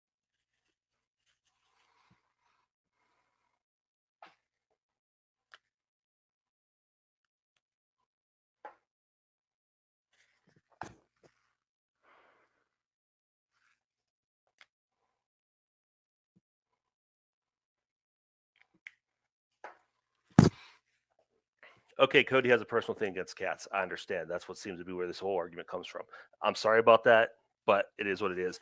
But everything Cody said here, like there's so much in this movie that makes it funny. Like I said, intent in cats makes it funny. Intent is not an issue here. Like, you know, people go to see The Room. The Room is like this huge comedy, even though it was meant to be. This movie is funny. The bad CGI is funny. The weird cat action is funny. Happy Madison, yeah, there are a lot of bad movies, but Adam Sandler is bad, and I could have picked other ones. I picked this one because it's the worst one. Comedy is subjective, but you have comedy that is mean-spirited, it's ableist, homophobic, it's transphobic, and then you have just like I said, it's just so cheap. Like it's all that product placement, the Pepto-Bismol, the ships, everything. It's just such a poorly made movie. The craftsmanship is bad. It's a bad comedy, but it's also really bad to watch as a movie in both sense. My movie has some fun stuff in it, the music, the choreography, plus again, very unintentionally hilarious. Time. Okay, we're gonna move over to Cody. Cody, you have 1 minute to close your argument when you start talking. The rolling endorsement of the Kolakowskis is they went to a movie and it was funny, so that has to clearly be better than the movie that he picked. Listen, you went to a movie with Dennis Dugan and you thought you were going to walk out with the same. It's the same comedies that the grown-ups too, or That's My Boy. They fall in the same lane. They have their own audience. They work for the people. I watched it. I didn't want to rip my eyeballs out. Take that as an overall win. I don't think either one. This movie came out with an actual director that has musical chops, has a musical based on it that could work with comedy beats throughout this entire movie that's supposed to be funny because, yes, they're cats. They know they're ridiculous looking, but it is horrifying. They miss every element. The songs don't sound good. He says it is. The production value and like where the city is built up, that even is an abomination. There are so many missteps throughout this entire movie and it's supposed to be of this level of a movie that gets you out of the house to go see, and it falls on every note. They look bad. They're not funny. It's garbage. Time. Oh man. All right, I had a lot of fun with that one.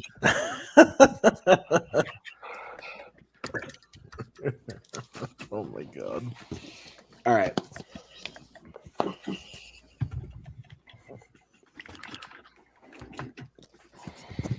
Are you good, judges? Yeah. All right. Like I said, thought this was really fun.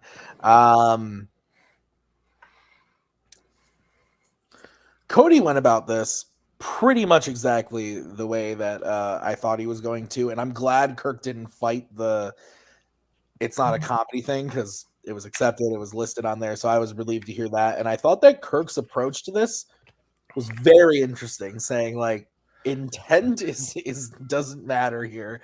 It doesn't matter if this was intended to not be funny. It's fucking funny. I thought that it was weird and funny that Cody was like, well, it doesn't matter if the Kolakowskis are funny, but I didn't want to rip my eyes out during Jack and Jill. I'm like, Cody, that's the same thing. But Kirk never said that, so it was tough. This was really, I think this is probably the closest one so far. I went with Kirk, but again, I think it was really close. I just think that like Kirk had a really good defense against everything negative that Cody had to say about cats, and I thought that the offense was just a little bit stronger on the other side. So it was really, really close. But at the end of the day, this is probably my favorite fight so far that we've had in this match. I thought it was really good. Brooklyn, let's go to you. Where are you voting and why? I've also went with Kirk. I'll keep it short and sweet. I talked before the match how Kirk has this like swagger and he's just uninterested. He kind of proved that with like the intent doesn't matter here. Like if you can, he sold that pitch for me. And like even though the equilibrium to The Room is borderline cliche, it still worked. All right, Brian, your vote doesn't count this time. Where would you have gone and why? Well, Kirk is right in that Cats is the far funnier movie for unintentional reasons. My problem was the question is not which is the least funny movie; it's which the worst comedy. And for me, the worst movie that is a comedy was Cats. That's Cody. Okay, so Kirk wins that point, but that means we are all tied up, people, 2-2, and we're going into the final prep question. So this does mean we will be going to the speed round for at least one question as we get into your fourth or your fifth prep question. So this was drafted by Kirk. It is in the category of horror. And your question is, who is the dumbest character in a Romero dead film? So, Kirk, you get to kick this one off. You got 1 minute when you start talking.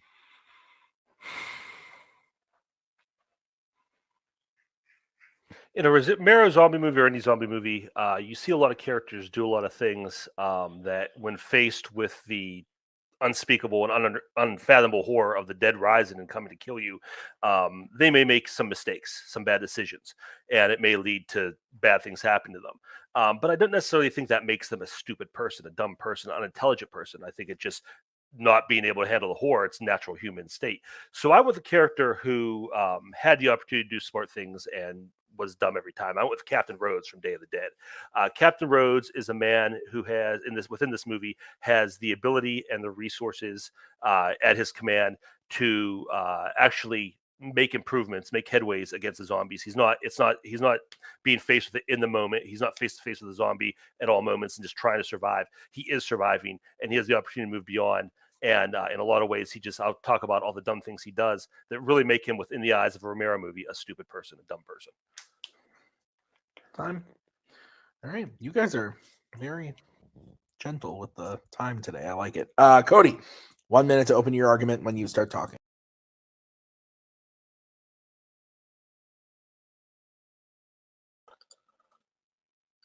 So he's right. There's a lot of stupid people throughout these movies. Probably also the director Romero for making them, because he got too much praise for these garbage movies.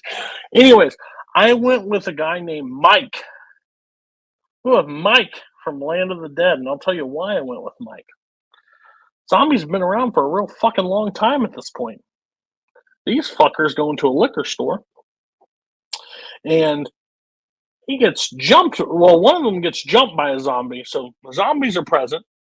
And then when they're exiting the same liquor store, he's like, "Hey, dipshit, this guy," which I think is, I'll think of the actor in between. There's an actor that tells him, "Hey, go get this beer." He reaches behind a dark bar with no electricity whatsoever to grab this without flashlight, without any sorts of looking, and he gets bit by a zombie and killed for booze. In a zombie apocalypse. He should have just shot himself. Dumbass. Oh my god. Oh, and Kirk. I win. No. Well, I'm going to argue 5 minutes right now if he doesn't show up. All right, we're back. So both players have heard the openings. We are now going to get into the 5-minute freeform. Gentlemen, you have 5 minutes when one of you starts talking. I would say the thing you left out is John Leguizamo's character. That's the one that he's with. Yeah, the zombies have been around for a while, and the part of the town they're in here, he's with two guys, with John Leguizamo and another character, both who have been doing this for a while, going to these towns, doing these kind of raids. They've cleared the room. As far as he knows, these more experienced people have cleared the room. He basically trusted them too much. That was his mistake. I don't know if that makes him stupid. He trusted these guys who've done this 100 times. And he reaches and he makes one mistake. He does. I don't think that makes him the stupidest person in any one of these movies. The fact he trusts somebody. Again, they're under pressure. It's tense, and they are going to, might not think things out as much. But he trusted these two people who had cleared the bar already, cleared the space. He thought they had it out, and it didn't work out for him. That doesn't make him stupid. He just made a mistake. Sir, yes. That is incorrect. In that scene, John Leguizamo's character gets attacked by a zombie, and while they're exiting that exact scene, he's in there the entire time with them. And he goes, "Oh, by the way, grabbed that, and he just literally leaps over, doesn't even look, just reaches over and gets bit and has to die. Because they have him under the impression that the threat is on. over. Well, that's not what they say. Oh, anyways, the one person I can idolize in any of these movies is not dumb. It is Captain Rhodes in your movie. Captain Rhodes is the most justified person in any of these movies. He gets put into this bunker and has to defend these scientists that don't know. Just like Ian Malcolm said, they practice on shit. They didn't know what they had before they did it. This is the clean example. They feed one of his fallen soldiers to a zombie for them to work on him. Yeah, of course he loses his shit and he kills him. He kills him and he deserves to kill him. A dead body. He feeds the zombie a dead body. Which is his fallen member. But he's dead. That's the thing. Captain Rhodes is a science denier. He has the science. He has people working with him who are trying to advance the understanding of zombies, and it's working. They're doing the job. If they continue to move on, and if they continue to in that track, if they allow them to work, they can overcome these zombies and they can do these things. He puts a stop to that. He has intelligent people who he does not work with. He has a pilot that he puts at risk, his helicopter pilot. He has he puts stupid people in charge. He gives them authority, makes them dangerous, ends up bringing down the entire place. Captain Rhodes, you can say you idolize him for this, but there's no reason to. He's the dumbest person. He has the opportunity to improve life in this situation. With his authority and his resources, he could do that. And he shoots himself in the foot every time. He shoots people around him in the foot. He makes things worse. It's not just one dumb decision. Oh my God, what am I gonna do? It's dark. I got bit. Hold on. It's not that. He does dumb thing after dumb thing. It's not even the dumbest person in that movie. It's the scientist that actually works on the zombie and makes the zombie able to shoot a gun at one point. Do you realize how stupid that is? Now we've armed the undead, and that's who you didn't pick. You picked the guy that's justified that we shouldn't be working on these zombies, and we should just start mowing them down and killing all of them. But instead, hold on, you got to talk for a long time. You got to talk for a long time. You're filibustering because you don't. Shut your mouth. You got to talk for a long time. My thing is, they're working on a scientist. They're working on these zombies, which they should not work on because they know they're undead. They should shoot them and move on. But instead, he's using one of his fallen compatriots to eat and feed up. My guy literally does not use any common sense, any logic, any brains whatsoever, looks through, and literally gets bit. John Leguizamo, you trust the guy too much. John Leguizamo almost dies in the beginning of the scene because he doesn't realize there's a zombie there. Busman not doing it that fucking long. Mike just trusts a moron. So that makes him even dumber. You want to talk about the science. You talk about the scientist being dumb. The scientist is doing exactly what needs to be done. He didn't train the zombies to use the guns. He realized that the zombies will be able to use guns. What plays out in your movie, he realizes that these zombies are going to get smart and that we may be able to communicate with them, work with them, and bring an end to this. That's what he's trying to do, and Captain Rhodes prevents it from happening. Captain Rhodes prevents it. I know you talked a lot. I get to talk now. Captain Rhodes prevents the advancement of science to see what we can do to bring about the end of this. That's what the science is working on. How do we end the zombie apocalypse? And Captain Rhodes throws up roadblock after roadblock after roadblock after roadblock against these scientists to keep them from doing it. And we see by the time we get to your movies, the scientists in Day of the Dead were 100% correct. They were 100% right. So they did it, but they didn't. The thing is, they're able to get guns, and he pricks one, and he ends up dying because of it, because of that damn dumb scientist. The dumbest person is in your movie, not my movie. My movie is a guy that trusts dumbasses and ends up getting himself killed. Time. I'm gonna look at the time. He talked for like 4 minutes. I'm just saying. Cody, you get to go first. You have 1 minute to close your argument when you start talking. Kirk even says it in mine that he trusted the people to clear the room because they've been doing it a while. So that means he trusted a bunch of dumbasses because he's more of a dumbass to go grab liquor behind the bar that no one saw and got bit, and then he dies a moments later because he can't be alive because he's a zombie. Captain Rhodes has put in this thing to guard these scientists that are working on the undead, to say whatever, to try to communicate with them. But guess what happens at the end of it? They all break out and they eat fucking everybody because they couldn't do it. Because Captain Rhodes is the most logical one, but no one wants to believe him. And he's angry because these scientists get away with everything and able to just do what they want. Why his men have to take all the guns and the chaperone. They have to get eaten by the zombies to save their asses. He's the smart one. The scientists are the dumbasses in these movies, and they're the frustrating ones because he's just trying to tell them that this is pointless, and he loses his shit and shoots the scientist, which is the smartest move in the entire thing. Should have killed him a lot sooner. Dumbass. Just the added dumbass at the end. That made me laugh. All right, Kirk, you got 1 minute when you start talking.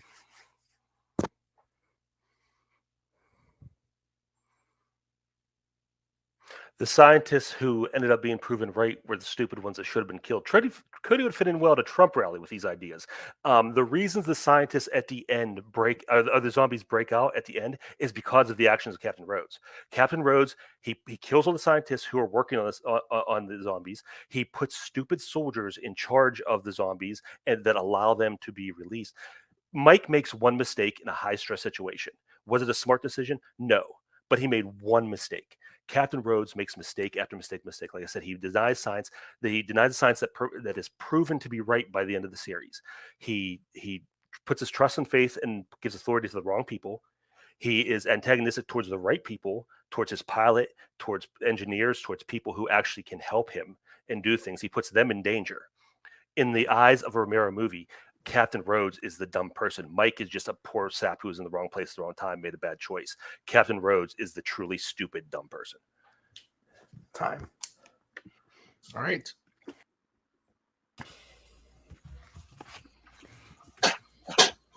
Grr. Motherfucking grr. Mondays.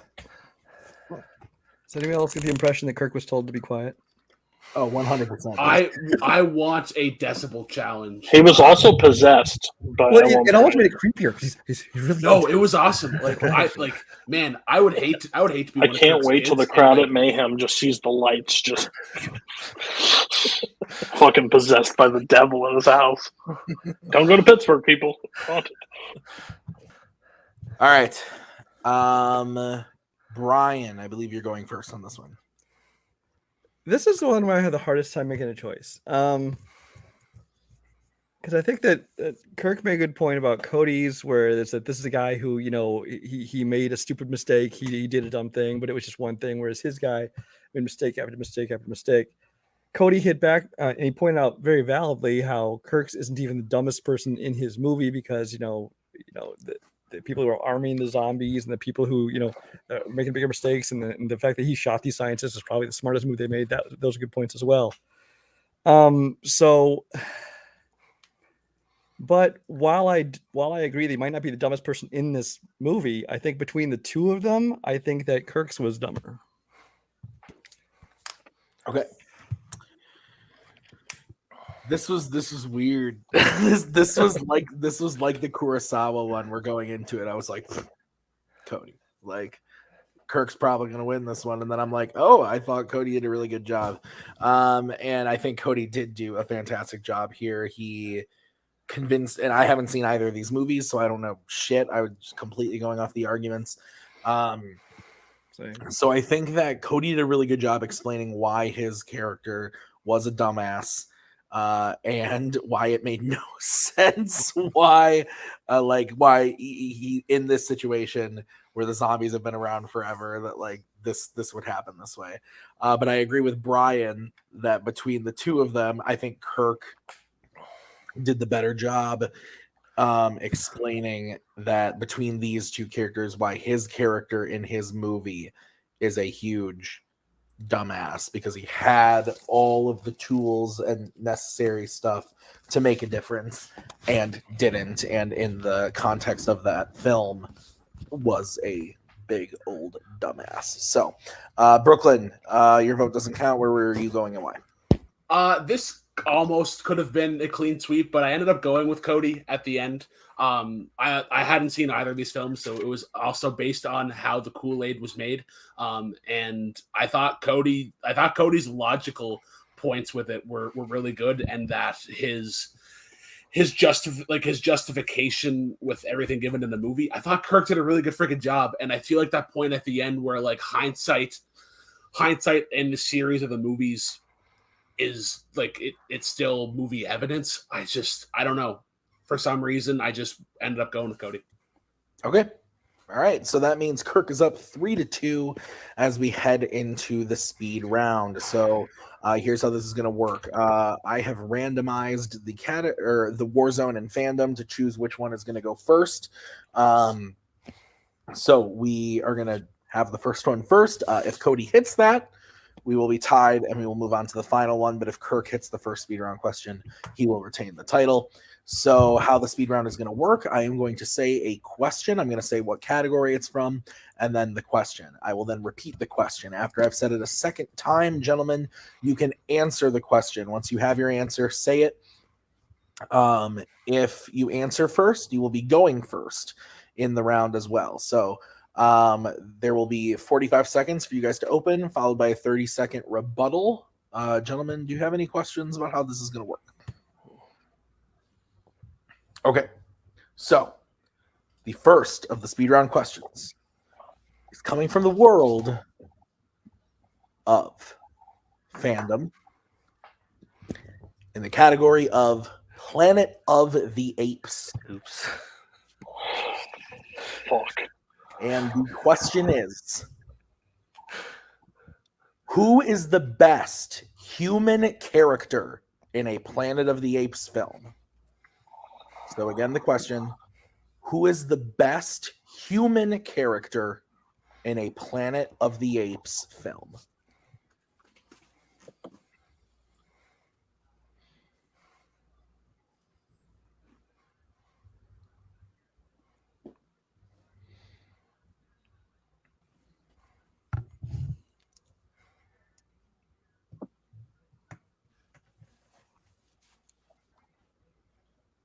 Can you say it one more time? Who is the best human character in a Planet of the Apes film? Yeah, James Franco. Okay. From Rise. He's a character? No, I'm just kidding. Yeah, I got it. His name is Will. Will Rodman.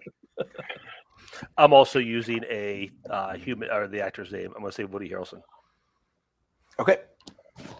All right. So I'm going to take out Brooklyn and Brian. I will stay on screen to give you guys your warnings. So, Cody, you are going to be going first. You will have 45 seconds to start whenever you are ready.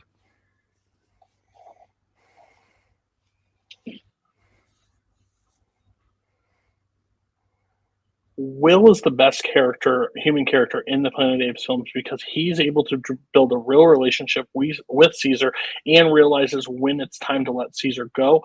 He builds up a character arc that you see emotional, why his father is going through Alzheimer's and he's trying to find the cure. He's being selfish. He's keeping him around for his own kind of approval. But when Caesar's time to go, Caesar is the reason to go. I think Woody Harrelson's by far the worst one because they rush a villain in the third movie to make him this big baddie, but he really isn't the baddie. He goes out anticlimactic. He doesn't have those real moments of anything. He shows fear at the start, but he loses it really quick because I don't think the filmmakers knew exactly what to do with the big baddie because the apes were the important part in the third one. Will is consistent throughout this movie. Kirk, 45 seconds.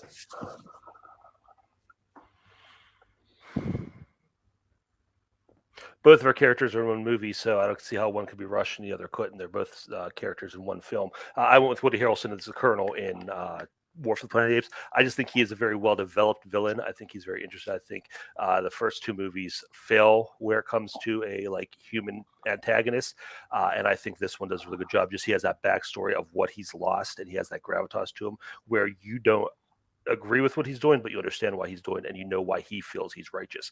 And those are the best villains, the villains who are righteous. James Franco character is just kind of there. I mean, that's, you talk about somebody who's not there. Caesar is the story of that movie, and that's his origin story, even more so than War. James Franco is just there to be the human for him to play off on. Time. Cody, 30 seconds when you're ready. The reason why I say yours is rushed is because yours is rushed because it's introduced very late in the film and doesn't get any real traction to go with, and he goes out with the silence at the very end. It's kind of anticlimactic. Gary Oldman does a better portrayal of your character in an earlier movie and does it way better and explains why he's doing it. Mine is James Franco raises Caesar, continues through the entire thing, works with both elements of his raising raising Caesar and his father and figuring out the common good that apes aren't bad. He's throughout the entire film. He's the main protagonist with Caesar. Kirk, 30 seconds when you're ready.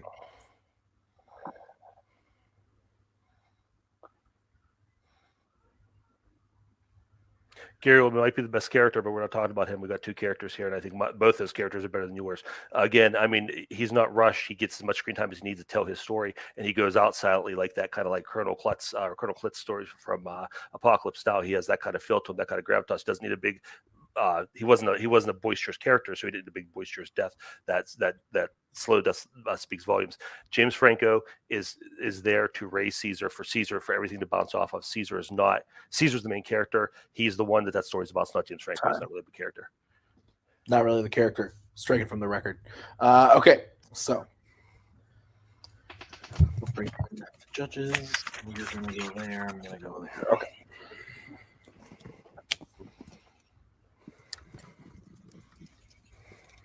Okay, Brooklyn, I believe we are starting with you. Yeah. I'll go get mine another quick. I'll go with Cody. I might be in the minority of this, but I think Kirk spent too much time talking about Caesar. Like the question was the best human character, Planet of the Apes. I think that was just inefficient, but I could be wrong. Brian. I went the other way. I went with Kirk. While I agreed with Cody that that Will was there to raise Caesar as an important character in the movie, I think that the Colonel was a better character, especially when you got into his backstory and, like you said, his gravitas and the emotion and his motivation for doing the things he's doing. Okay, I went with Cody. I thought that Cody did a better job of explaining, kind of like Brooklyn said, the human character part of it. I thought Kirk did a good job of explaining why the Colonel's a good villain, but I think Cody did a better job overall of the human character, what the human character is bringing to it, of helping raise Caesar, the emotional connection that James Franco brings to the movie, and that Woody Harrelson's kind of entered late and is a little bit rushed. And I thought Kirk spent a little too much time focusing on that point of it being rushed and didn't give enough about everything else about the character the way that Cody did. So I went with Cody, which means we're tied up and we're going to the last speed round. Oh, let's go. I hate everything. So gentlemen, good luck, but here we go. So I'm going to take the judges out again, and I am going to give you guys, obviously this is coming from Warzone, and your question is coming from Sci-Fi Fantasy. And your question is, what is the best villain in a non-fandom sci-fi fantasy movie? So again, what is the best villain in a non-fandom sci-fi fantasy movie? T-1000, Judgment Day 2. Okay.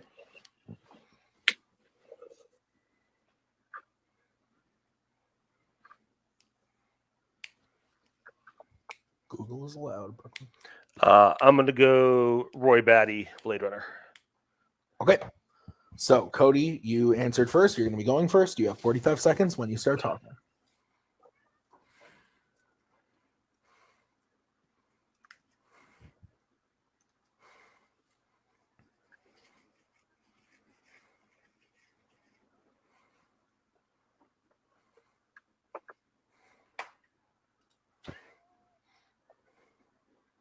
T-1000, I think, is by far the most villainous, scary character in a sci-fi film that's come out.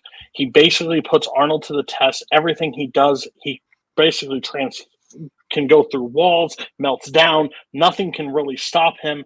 He's constantly on the run. He has every moment that gets your heart pumping from the first Terminator and carries that same energy into the second one where he's able to do it. I don't think Roy Batty is that great of a villain at the time of the movie. I don't think that relies heavily on the villain.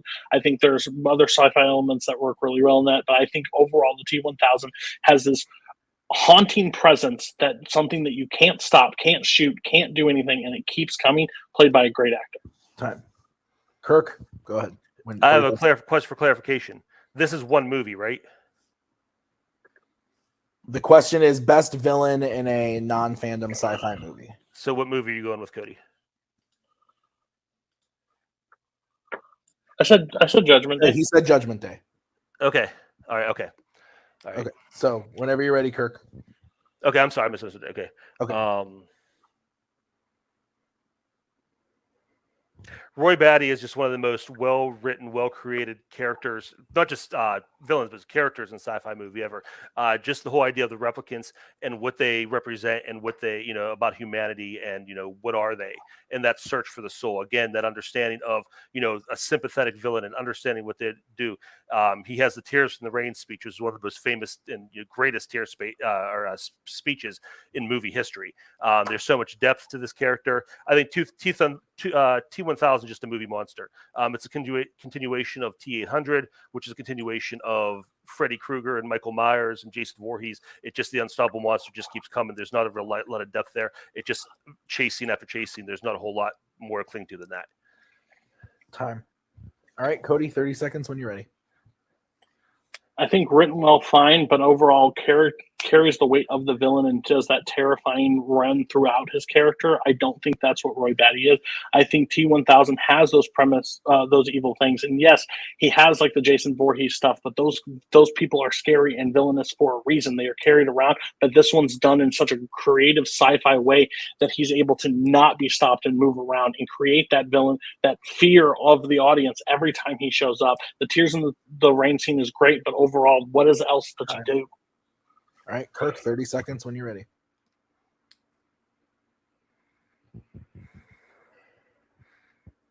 I don't think the T-1000 is that creative. The Shapeshifter has been done before. The Unstoppable Monster has been done before. Roy Batty is starting a new version of humanity, a new group to rise up and take their place in humanity. Is the T-1000 a better movie monster? Yes, but as far as a villain, his motivation is just one track. There's not a lot going on there. Roy Batty is a much deeper character, a much deeper villain, much more interesting villain to watch. Like I said, he's not a monster, but he's a much better villain. Time. Oh boy. All right. Take you out, add you. Grr again. Yes. Great match, Cody. Same to you. We're going 3 more rounds. Let's keep playing. After this best of 10? No. Can you repeat the question again? Yes, that's your first repeat. Best villain in a non-fandom sci-fi movie. Wait, Cody?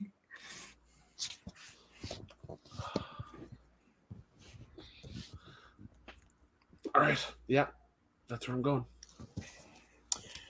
And if I'm not mistaken, I believe Brooke. No, am I starting this? I opened. Yeah, I opened last time. Shoot him. So it's me. Okay. Great. so happy. Okay. Please don't make me this. This was good because they kind of came from it from different perspectives. Because the when making these questions, I just said like I just want them to be like simple, like best, worst, this, blah, just like quick, something that you can pick right away. And they both kind of went opposite ends of the spectrum, and they both pointed those out to each other. That like Cody pointing out the T-1000 is a movie. Yeah, Kirk like Kirk said, is a movie monster and is terrifying and scary and is chasing with heroes the whole time. And Kirk pointed out the great writing in Blade Runner and that character. So I thought they came from it from like an intellectual villain and then just like scary movie monster crazy stuff. And so they both it was tough comparing it that way. But at the end, I went with Kirk because I think that he was able to take down that we've seen the movie monster, and while the T-1000 is a fun character, we've seen it before.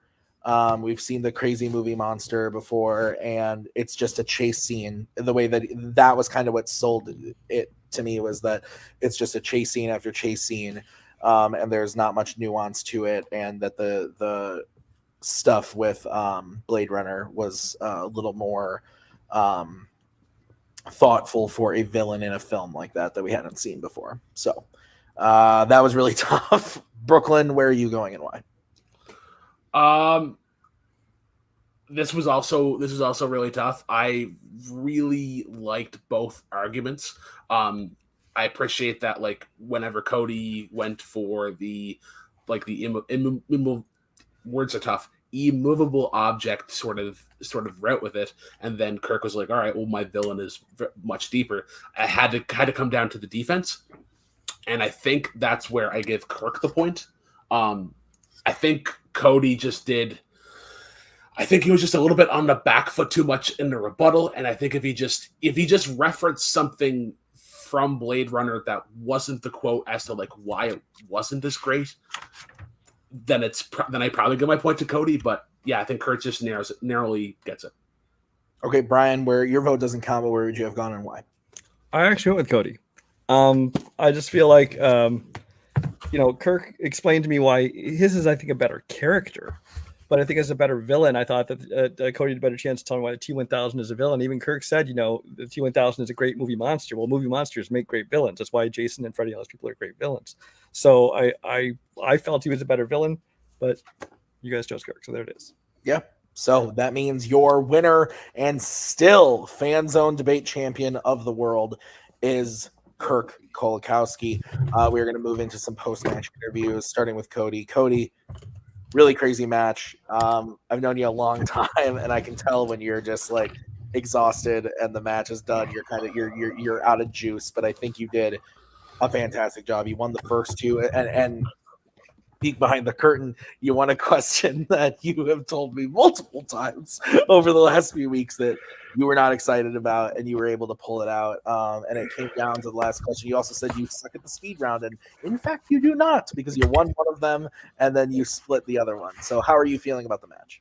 No, I'm pissed. I'm beyond mad. If I'm being honest.